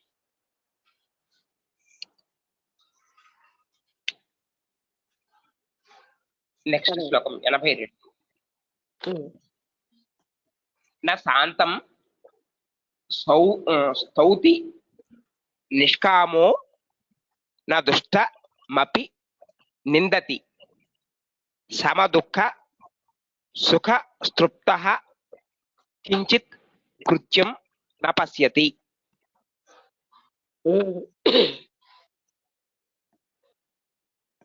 ఓకే అండి. నిష్కాముడుగు జ్ఞాని శాంతి ఇత్యాది శుద్ధ సత్వ గుణాధికులను చూచి వారలను స్తుతింపడు, దుష్టులకు వారలను తనను నిష్ఠూరములాడి హింసించను వారిని నిందింపడు. నిత్యుడై ఆనందాబ్ధిలో నిమగ్నుడై సుఖ దుఃఖములను రెండింటినీ సమానముగా చూచును. ఇక్కడ మరియు అని పెట్టి ఇంకో శ్లోకం ఇచ్చారండి. అయితే దీని అర్థం చూసుకుందాం. అంటే ఆయనకి తన శరీర భ్రాంతి లేదు గనక తన్ని స్తుతించిన వాడైనా తన్ని నిందించిన వాడి పట్ల సమభావంతో ఏమీ పొంగిపోడు, బాధపడ్డు. తర్వాత శాంతము, మనం ఏదో చెప్తాం కదండి, ఫలానా ఈ గుణాలు ఇంద్రియ మనో నిగ్రహాలు, శాంతము, క్షమ, గొప్ప గుణాలు. ఆయనకి అలా ఏమి ఉండవు. అది ఇంకా అజ్ఞాన జనితంగా ఉంటే ఇది గొప్ప గుణం, ఇది తక్కువ గుణం. అలాగే దుష్టత్వం ఉన్న వాళ్ళని నీచంగా చూడడం, అలాంటివి ఏమీ ఉండవు. ఎందుకంటే ఆయనకి ఈ లోక భ్రాంతి ఉంటే ఇది మంచి గుణం, ఇది చెడ్డ గుణం, ఈ గుణాన్ని పొందదగింది, ఈ గుణాన్ని పొందకూడదు, ఈ భావనలన్నీ ఉంటాయి. కానీ ఆయన అన్నిటినీ అధిగమించినటువంటి స్థితిలో ఉన్నాడు. ఆత్మ చైతన్య ఆనందంలో ఉన్న జ్ఞానికి నిందాస్తుతులతో గాని, ప్రపంచంలో గొప్ప గుణాల పట్ల గాని, తక్కువ గుణాల పట్ల గాని ఏ రకమైన భావన ఆయనకు ఉండదు. ఇది గొప్ప గుణం అని ఆయన దాన్ని గొప్పగా స్తుతించడు, ఇది చిన్న గుణం అని దాన్ని నిందించడు. అటువంటి స్థితిలో ఉంటాడు జ్ఞాని. మరియు ఇదే అర్థాన్ని మళ్ళీ ఇంకొక శ్లోక రూపంలో ఇచ్చారండి, చిన్న శ్లోకము. నిహి నిహి స్తుతి నమస్కారో నిహి స్వధాకార ఏవచ చలా చలా నికేతశ్చ యతి నిష్కామో భవేత్. చూడండి, చలా చలా చలా అన్నప్పుడు ఎలాగంటే అచలం అనేది అందులో ఉంది. చలాచల చలాచల నికేతశ్చ నికేతస్య నికేతశ్చ సాకింద చావత్తు. ఓకే, నికేతశ్చ యతి నిష్కాముకో భవేత్. దీని అర్థము పైన వివరించింది అని ఆపేశారు, ఇంకా వివరణ ఇవ్వలేదు. అది మొట్టమొదటి నుంచి ఒక్కసారి చదివితే నేను ఎక్స్ప్లెయిన్ చేస్తాను. శ్లోకం నిహి స్తుతి నమస్కారో, అది అంటే నిందాస్తుతులు నమస్కరించడం, స్వధాకార ఏవచ వీటన్నిటినీ ఆయన ఒకే రకంగా తీసుకుంటాడు. అంటే ఆయనకి ఏమి నింద ఎక్కువ నీచంగా ఉండదు, స్తుతి గొప్పగానూ ఉండదు, ఆయనకి సమానంగా ఉంటాయి. ఏది దేనికి ఆయన అంటే కోరుండి అందులో లగ్నం చేసి కాదు, ఆయన అటువంటి భేదభావం కోల్పోయాడు. ఎందుకు? ఆయన నిరంతరం ఆత్మచైతన్య స్థితిలో ఉంటాడు కనుక ఈ ఈ బాడీ అనేది ఎంతో ఆయన పక్షపాతం లేనే లేదు. అందువల్ల నింద ఏమీ అనిపించదు, మనం ఇతరులను ఎవరైనా నిందిస్తూ మనం ఏం ఫీల్ అవ్వట్లేదు. అలాగే ఆయనకి ఏది కూడా నిందాస్థుతుల మీద సంబంధం ఏమి ఉండదు. చల అచల నికేతశ్చ యతి నిష్కాముకో భవేత్. యతి నిష్కాముకో, యతి రా కింద నావత్తు గుడి, యతిర్ని నిష్కాముకో, యతి ప్లస్ నిష్కాముకో అంటే ఈ చాలా అచలమైనటువంటి ఈ జగత్ అంతా కూడా నిష్కాముడైనటువంటి ఆయనకి ఏమీ ఈ జగత్తులో పొందడానికి ఏమీ లేదు. ఆయనకి అదే పై చెప్పిన అర్థమే ఇంకోసారి చెప్తున్నారు. అతనికి ఈ జగత్తు యొక్క అసత్యం తెలిసిపోయింది. జగత్తు అనేది కేవలంగా భ్రమ మాత్రమే అని తెలిసిన వ్యక్తికి ఇంకా తాను పొందవలసినది ఈ అచలంలో ఏది దేంట్లో కూడా ఆయనకు పొందాల్సినవి లేవు. అంతటిని సమత్వంతో చూస్తాడు.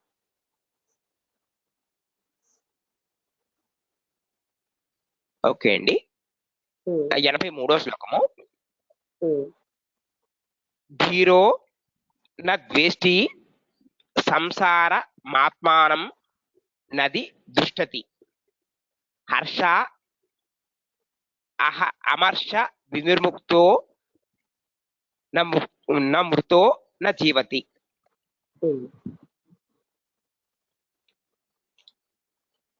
జీవన్ముక్తులకు జ్ఞాని సంసారమును ద్వేషింపడు. సంసారమును ద్వేషింపడు. ఎందుకు అనగా అతనిది నిరంతరము ఆత్మదృష్టి అయినందున దీనిని చూచుటకు అతడు ఇచ్చ చేయడు. ఒకవేళ ప్రపంచమును చూచినట్లయితే బాధితానుభూతి ద్వారా చూచుచూ ఉన్నాడు.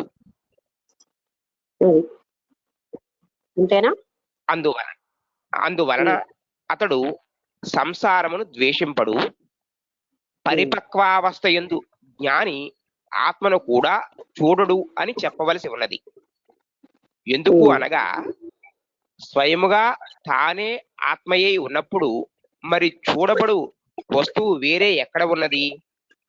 ఆ కారణము వలన అతడు హర్ష శోకాది రహితుడును జనన మరణ రహితుడునై ఉన్నాడు.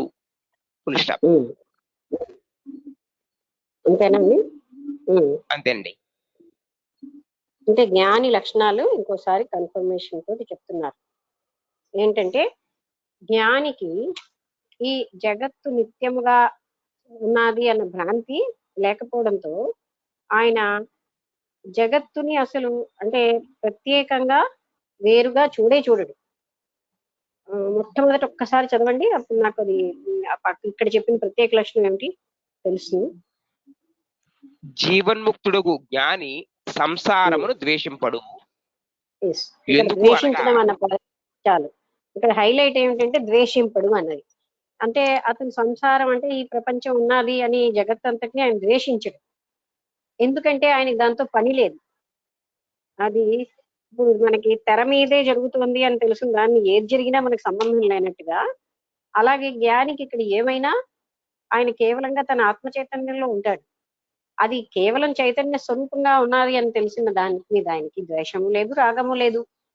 ఆయన తటస్థంగా దాంతో సంబంధం లేకుండా ఉంటాడు. ఒకవేళ అందులో ఏమైనా జీవన్ముక్త స్థితిలో కూడా ప్రారంభ కర్మ అనుభవించి పనులు చేయాలన్నప్పుడు ఇందులో ఉన్నటువంటి ఆ బాధా స్థితి అని అంటే ఏంటి, ఇందులో ఉన్న దోషాలన్నింటినీ ఆయన తెలుసుకుని దానితోటి వ్యవహరిస్తాడు. అంటే ఎప్పుడు కూడా ఆ స్థితి ఆయన జ్ఞాపకం ఉంటుంది. ఇందులో ఏమీ లేదు, ఇదంతా చైతన్యమే అన్నది తెలిసి ఆ దోష దృష్టి అన్నది పూర్తిగా ఆయనకి ఉంటుంది మనసులో. అందుకే ఆయన నిరంతరము ఆనంద స్థితిలో ఉంటూనే పనులన్నీ చేస్తూ ఉంటాడు. తర్వాత ఇక్కడ అసలు నిజంగా చెప్పాలంటే ఆత్మని ఎవరు చూడరు. ఆత్మ తానయ్యిన స్థితిలోనే ఉంటారు. ఎవరైనా వేరేగా ఆత్మని చూడడం అన్నది ఉండదు ఎక్కడా కూడా. ఆ పాయింట్ కి అసలు వివరణ ఇచ్చారు. కానీ ఆయన తానే ఆత్మస్థితిలో స్వయం ప్రకాశుడుగా అంటే ఆత్మ చైతన్య అవస్థలో ఉంటాడు గనక ఆయనకి ఏది చూడబడేది లేదు అని చెప్తున్నారు. ఆ కారణము వలన అతడు హర్ష శోకాది రహితుడును జనన మరణ రహితుడై ఉన్నాడు. నెక్స్ట్ 84వ శ్లోకం అండి. నిస్నేహ పుత్ర దారాదౌ. ఫస్ట్ పదం ఏం వినబడలేదండి. నిస్నేహ పుత్ర దారాదౌ నిష్కామో విషయేషు చ నిశ్చింతః స్వశరీరేపి నిరాసః శోభతే బుధః. అంటే తన శరీరం మీదే ఆయనకి మోహం లేదు, తన పుత్రులు తన వాళ్ళు అన్న దాని మీద అసలు మోహం లేదు. శరీరం మీద మోహం ఉంటే తన పుత్రులు తన భార్య తన వాళ్ళు పరాయి వాళ్ళు ఈ భేదభావాలన్నీ, శరీరం మీదే మోహం లేనటువంటి ప్రపంచమే సత్యం కాదని అంటే జగత్తే చైతన్య స్వరూపం అని తెలుసున్నటువంటి జ్ఞానికి ఇంకా పుత్రుల మీద భార్య మీద మిగతా తన అన్న బంధువుల మీద ప్రీతి ఎక్కడుంటుంది, దాని మోహం ఎక్కడుంటుంది అని అది ఇక్కడ మరి ఆ రకంగా హైలైట్ చేస్తున్నారంటే తన వాళ్ళు అన్న భావన ఆయనకి ఏమీ ఉండదు. జీవన్ముక్తుడగు జ్ఞాని భార్యాపుత్రుల యందు వ్యామోహము పొందడు మరియు భోగాదుల యందు ఆసక్తి కలిగి ఉండడు. తన శరీర పోషణకై భోజనాది కృత్యముల విషయమున చింతించడు.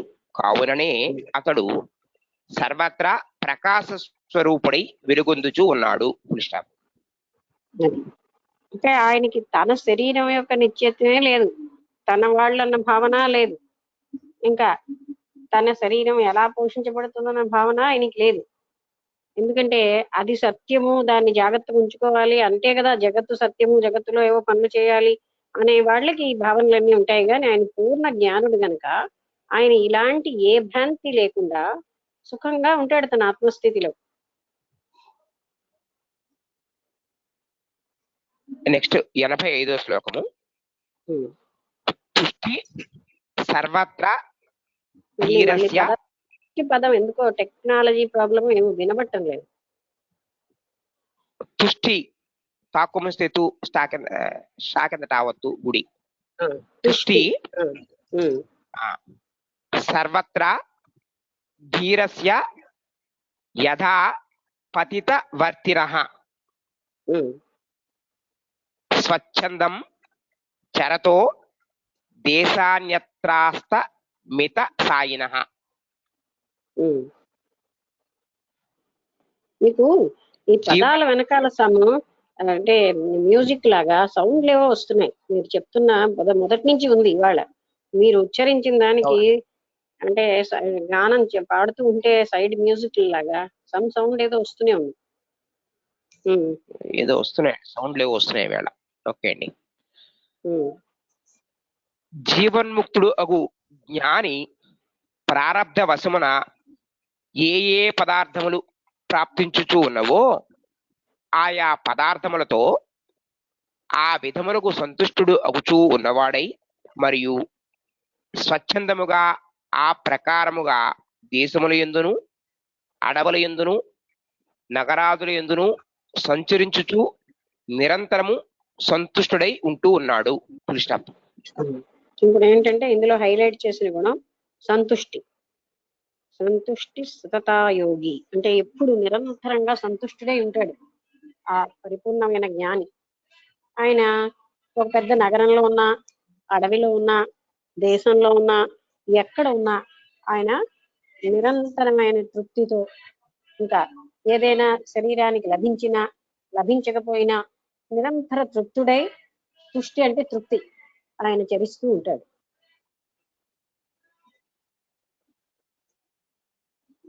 నెక్స్ట్ 86వ శ్లోకం.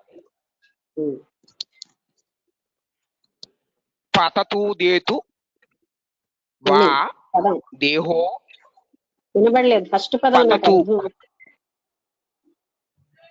పతతు పదతు పాదాతు కాదండి, పతతు పతతు పతతు. ఓకే. పతతు దేతు వా దేహో నాస్య చింతా మహాత్మనః. ఒకసారి వసంతలతని శ్లోకం చదవమన్నాం, ఎందుకంటే నాకు మీరు చదువుతుంటే ఆ పావేనా అది. ఒకసారి శ్లోకం చదువుతా వసంతలత.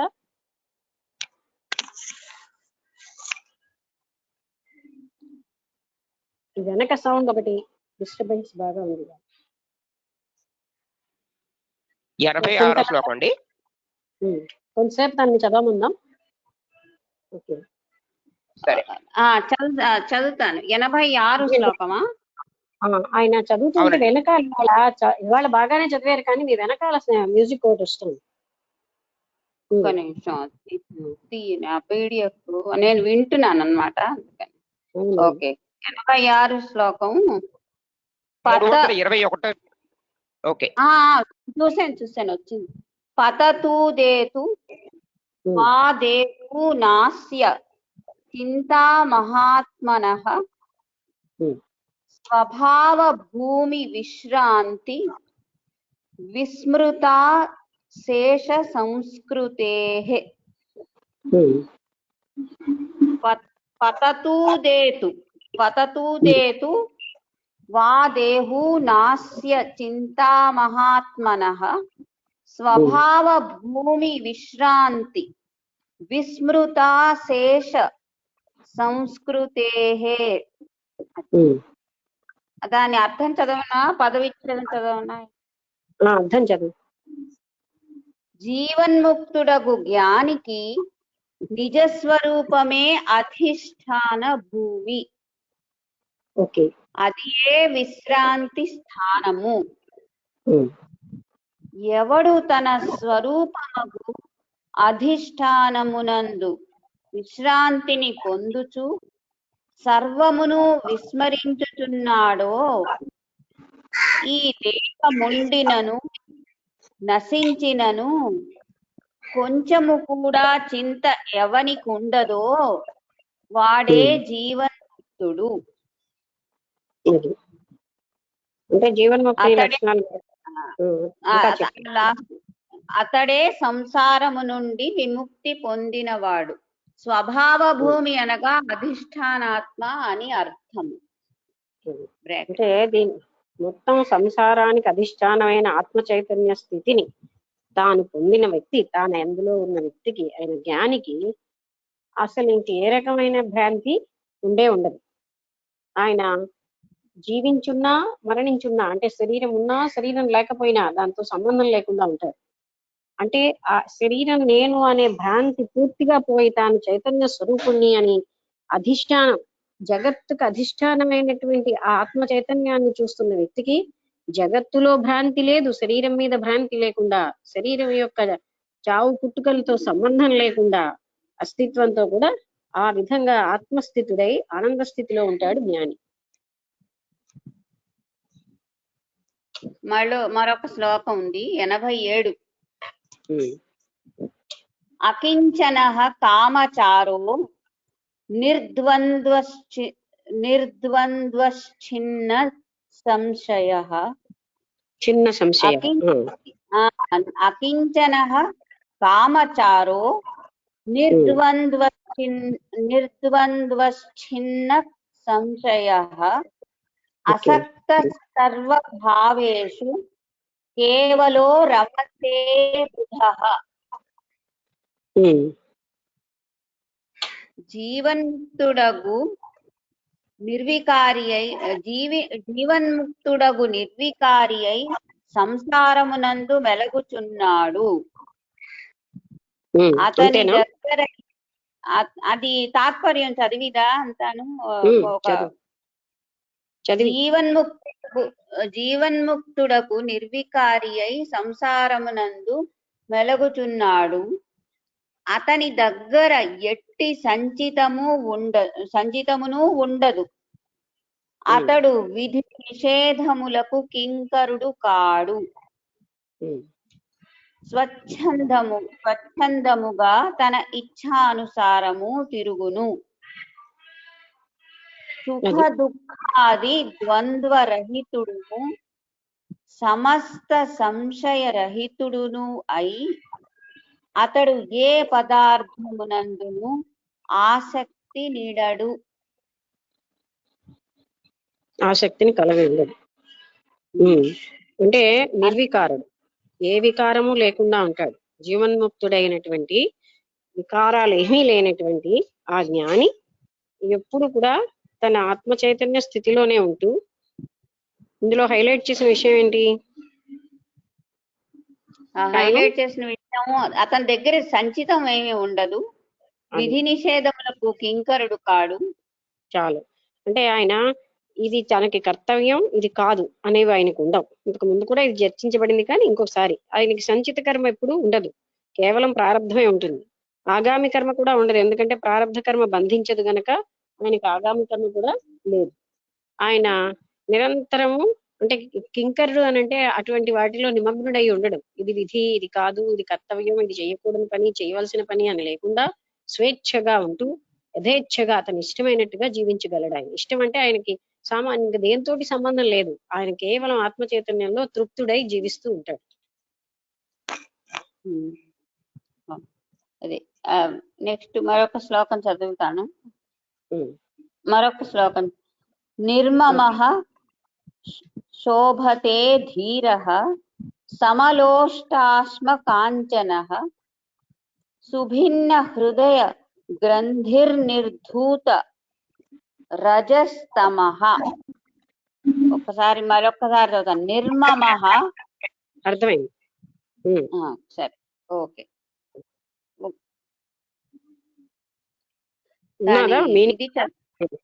మీనింగ్ కూడా ఉంది.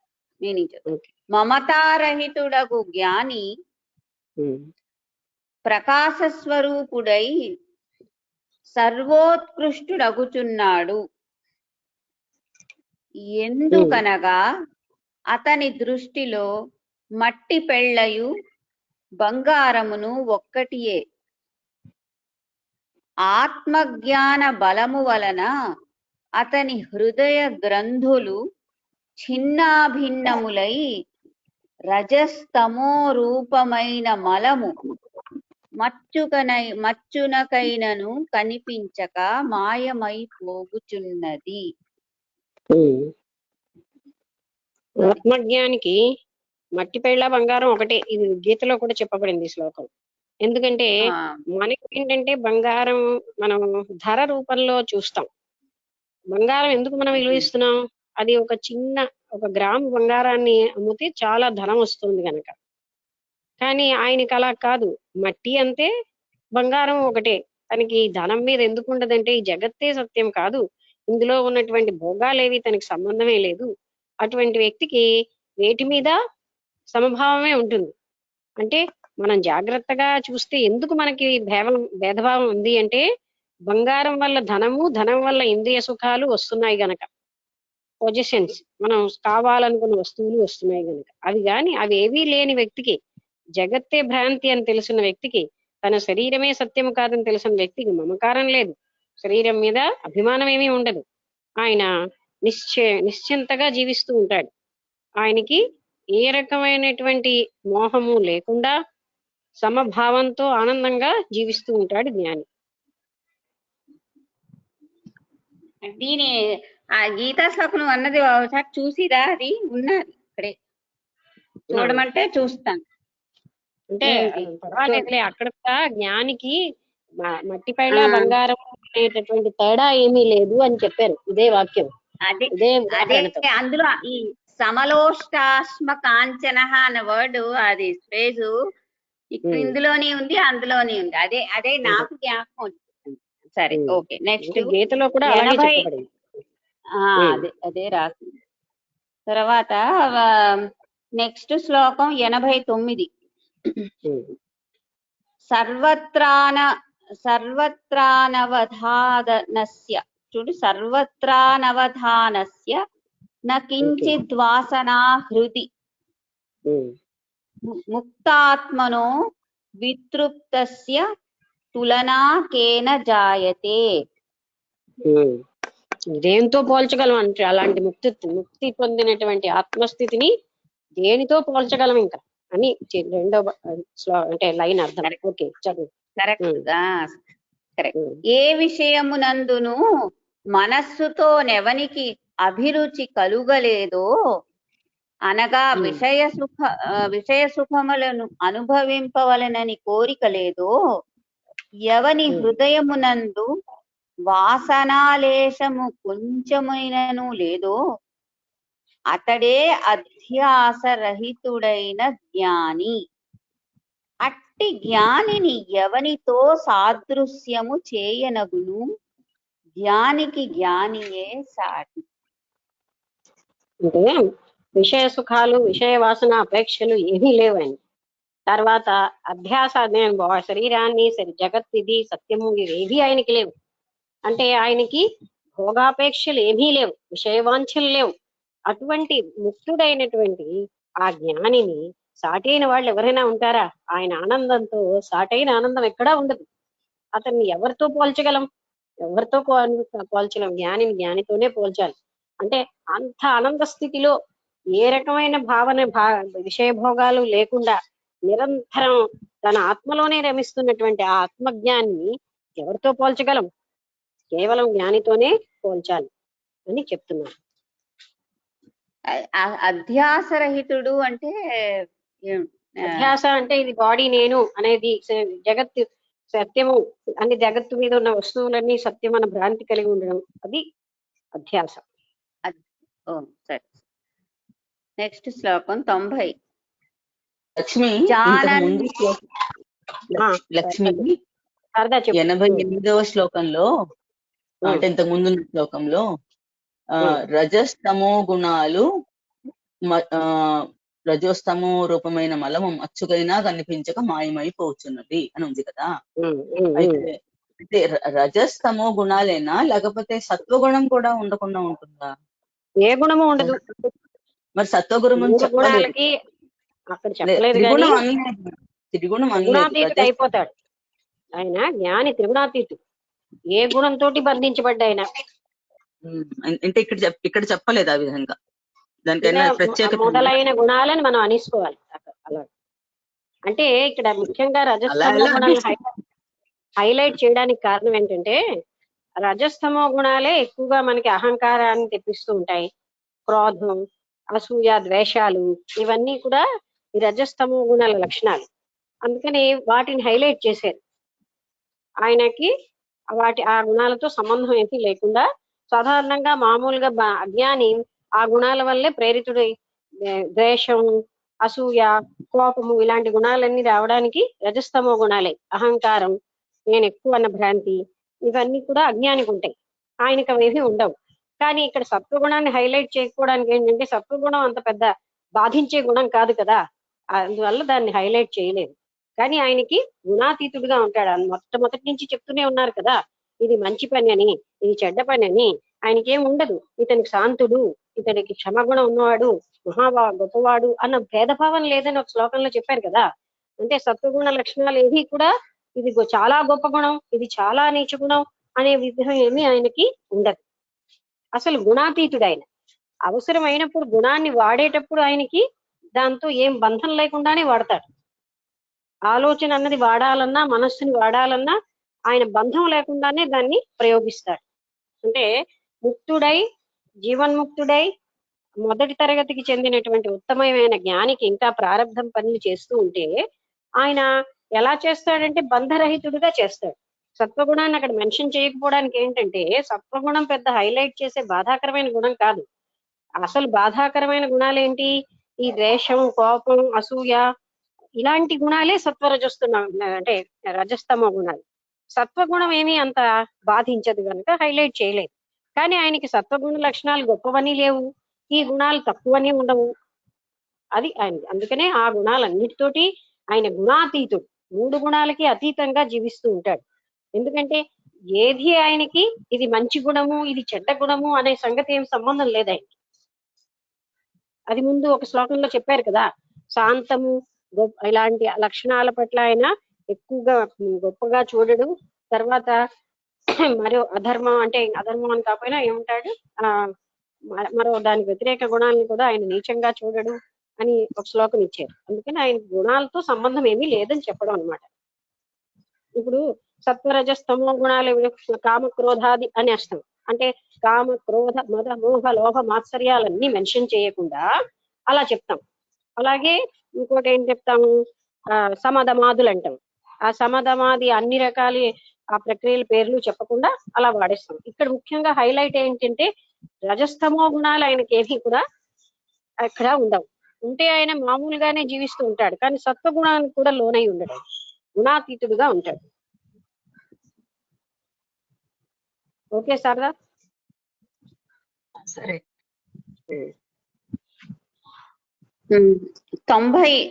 90 శ్లోకం. జానన్నపి న జానాతి, పశ్యన్నపి న పశ్యతి, బ్రువన్నపి న చ బ్రూతే, కోన్యో నిర్వాసనాదృతే.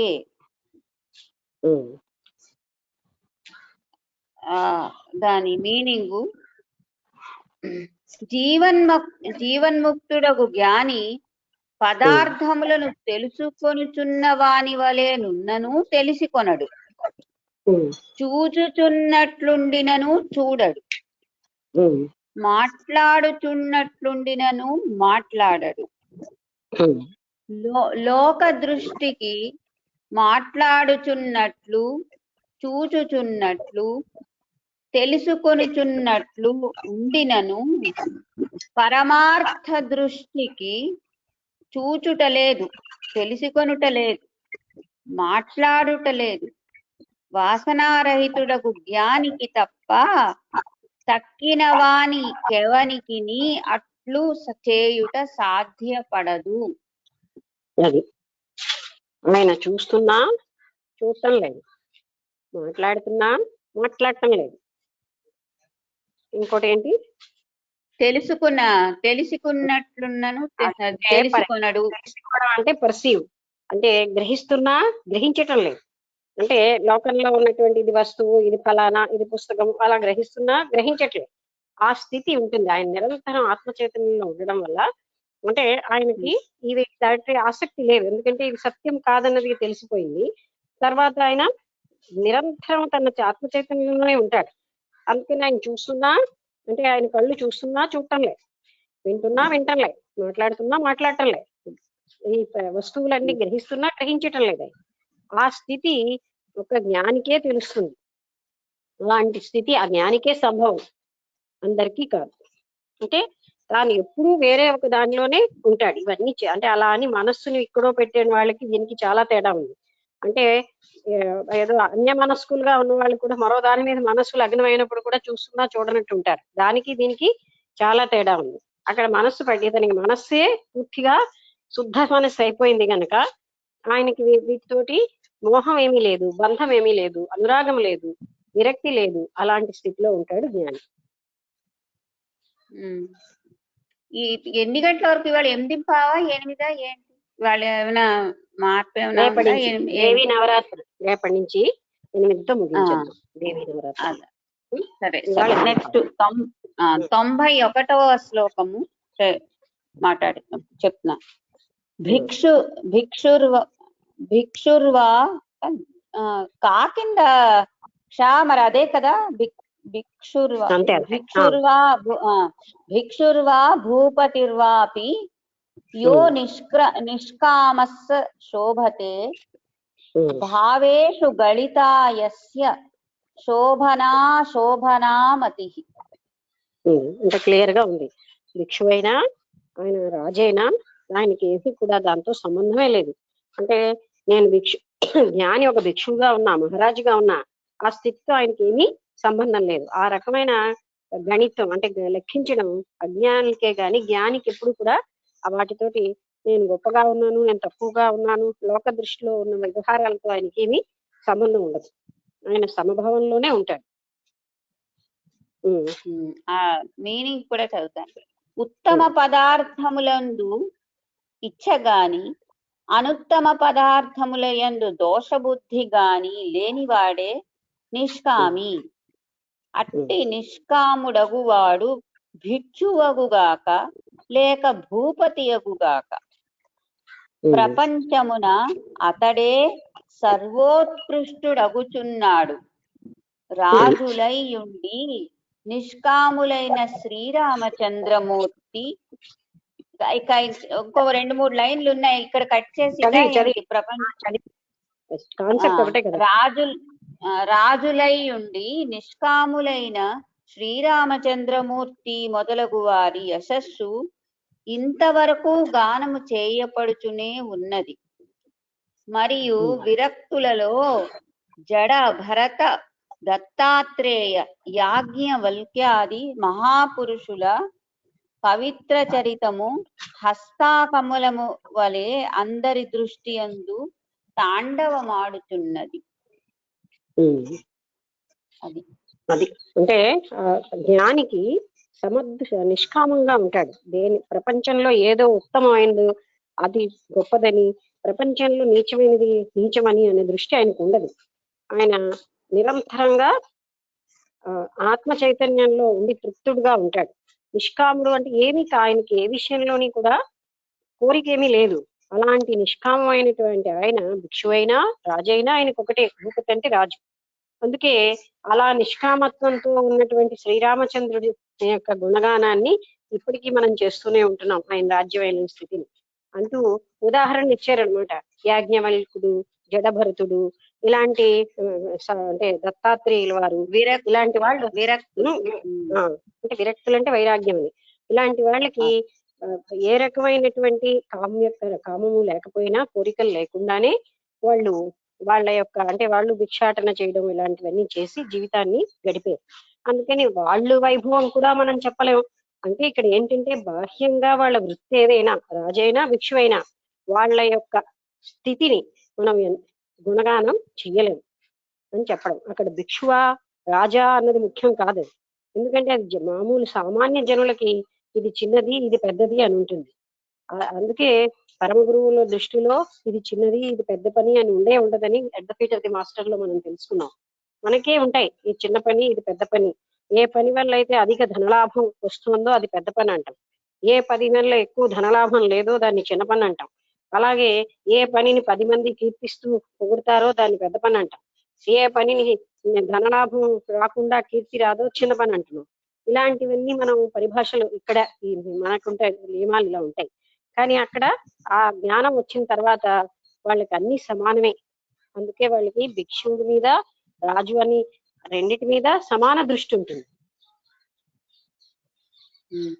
ఓకే, సరే, నెక్స్ట్ శ్లోకానికి అవతారిక అని ఉంది, అది చదువుతాను. బ్రహ్మ భావనచే అంతటా సమభావము గల జ్ఞానికి కర్తృత్వాధ్యాసము లేనందున నియమముతో పని లేదని చెప్పుచున్నాడు. అది తర్వాత శ్లోకం. క్వ స్వాచ్ఛంద్యం క్వ సంకోచః క్వ వా తత్వ వినిశ్చయః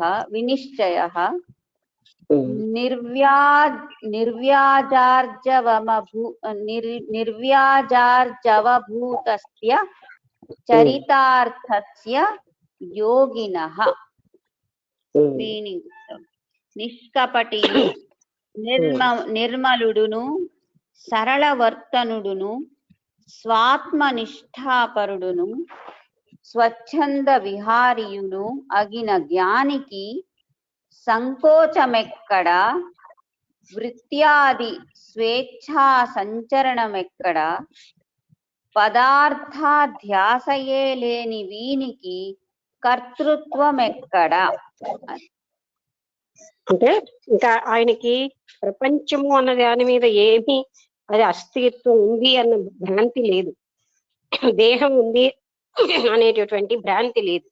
అటువంటి వానికి ఈ పై చెప్పిన భేదభావాలు ఏవి లేవు ఆయనకి. అంటే కర్తృత్వ భోక్తృత్వాలు లేవు ఆయనకి. ఇది చిన్నది, చిన్నతనం, కించిత్తని, ఇది చాలా పెద్ద విషయమని అలాంటివి ఏమీ ఉండవు.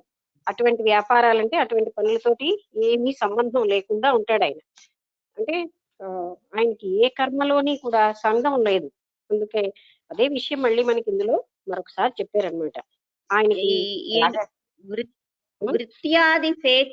వృత్యాది స్వేచ్ఛా సంచరణం ఎక్కడా అంటే అర్థం అదే అదే అదే ఇప్పుడు అంటే వృత్తి అంటే ఏమిటి?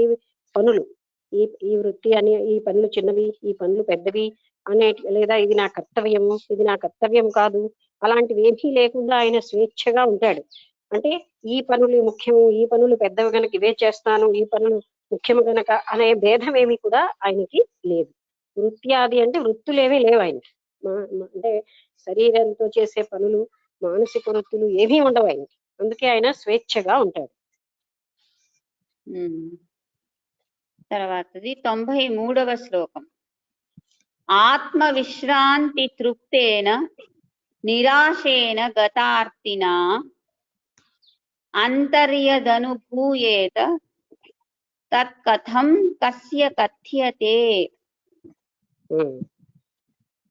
దాని మీనింగు: ఆత్మారాముడై ఆత్మయందే తృప్తుడగువాడు శాంత పురుషుడు, అతడే సంసార రహితుడు. ఎవడు బ్రహ్మానందము అనుభవించుచున్నాడో ఆ ఆనందము అతడు ఇతరులకు చెప్పజాలడు. ఎందుకనగా అది స్వసంవేద్యము, అనగా అనుభవైక వేద్యమే కాని ఇట్టిది అని వచింపబడదు. అంటే ఆత్మారాముడై ఆత్మలోనే ఆనందంతో తృప్తితో ఉన్నటువంటి ఆత్మజ్ఞాని యొక్క స్థితిని ఏమని చెప్పగలం? ఆయనకి ఇంకా ఏ రకమైనటువంటి భ్రాంతి లేకుండా నిరంతరం ఆత్మతృప్తిలో ఉన్నవాడి ఆనందాన్ని ఎవరు కూడా వర్ణించలేరు. ఎందుకంటే అది ఎవరికి వారు అనుభవించవలసిందే గాని ఇతరులకు చెప్పడానికి వీలు కాని ఆనందం అది. ఆయన నిరంతరం ఆనంద స్థితిలో, తృప్త స్థితిలో ఉంటాడు. అటువంటి ఆనందం అంటే ఎటువంటిదండి? ఈ ఇంద్రియాలతో సంబంధం లేని, వికారాలే లేని, వాసనలే లేని అటువంటి ఆనంద స్థితిలో ఉన్నటువంటి జ్ఞాని యొక్క ఆ తృప్తి, తుష్టి మనం ఎవరైనా ఆనందాన్ని వర్ణించడానికి వీలు కాదు. అది అంత ఆనంద స్థితిలో ఉంటాడు. అది ఎవరికి వారు పొందవలసినదే గాని దాన్ని చెప్పడానికి వీలు లేనటువంటి ఆనంద స్థితి అది. అటువంటి వాడి గొప్పతనాన్ని మనం ఏం చెప్పగలం? ఇక్కడితో మనకి సమయం ఎంత ఉంది? 8:11 అయింది. 8:10-11. ఇప్పుడు ఎవరికైనా ఇంకేదైనా చెప్పాలన్నా డౌట్ ఉన్నా అడగండి, ఏ ఒక్క విషయంలోనైనా.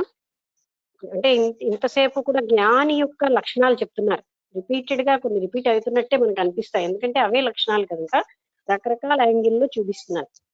ఈ అన్ని శ్లోకాలలో పూర్తిగా ముక్తిని పొందిన ముక్తుడు లక్షణాలు, ముక్తుడు లిబరేటెడ్ పర్సన్ లేకపోతే ఆత్మ సాక్షాత్కారం పొందిన యోగి యొక్క లక్షణాలని మనకి చెప్తున్నాడు.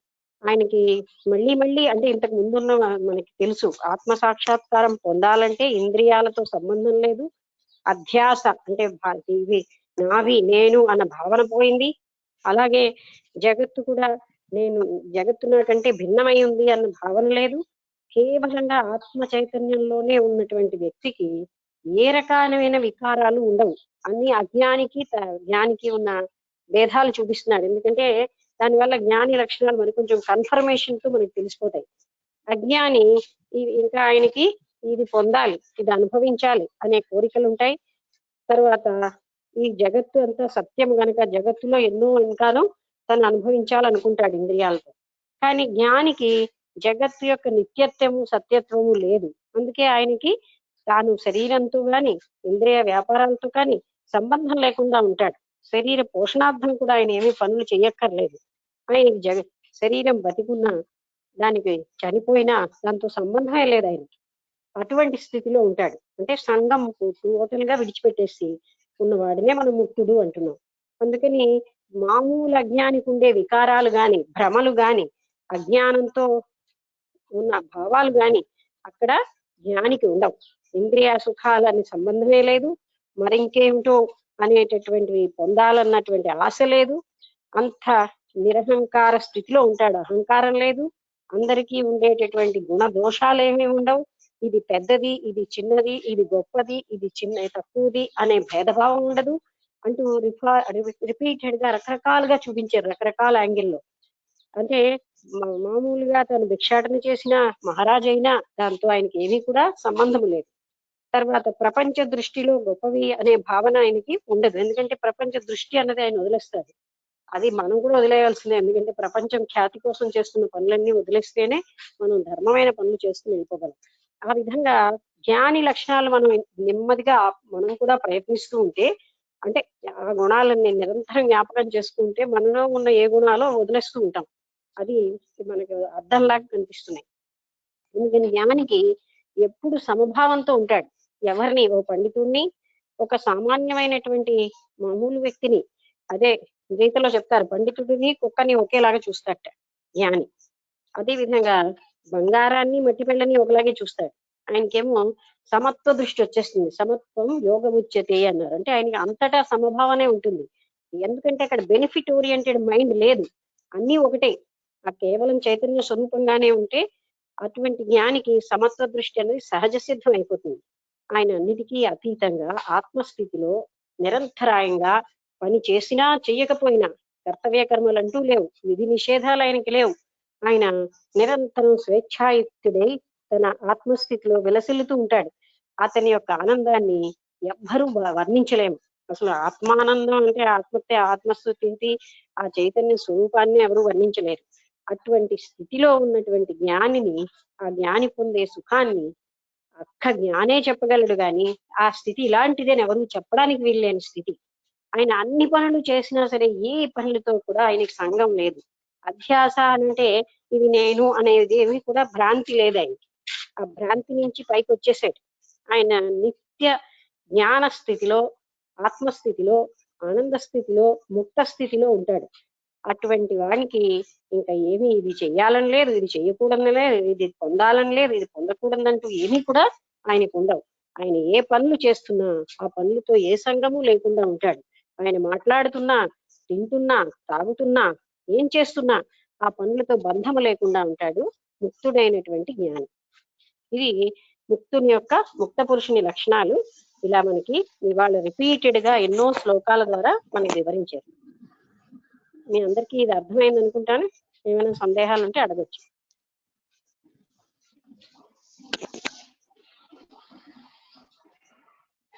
సమయం అయిపోతే ముగించేద్దాం. ఏదైనా సందేహం ఉంటే అడగండి, లేకపోతే ముగించేద్దాం. అంటే బహుశా ఇది అందరికీ రిపీటెడ్ గా వస్తున్నాయి కనుక అర్థం అయిపోయి ఉండాలి. ఎందుకంటే మనకి యోగ వాసిష్టంలో, తర్వాత ఇందులో అష్టావక్ర గీతలో, త్రిపుర రహస్యంలో ఈ జ్ఞాని లక్షణాలు మనకి చాలా సార్లు చెప్పబడ్డాయి. అందుకని ఇవాళ ఇక్కడితో ముగించేద్దాం. సమయం అయిపోయింది కనుక దేవీ నవరాత్రుల్లో 8కి ముగించేద్దాం. అందరికీ నమస్కారం.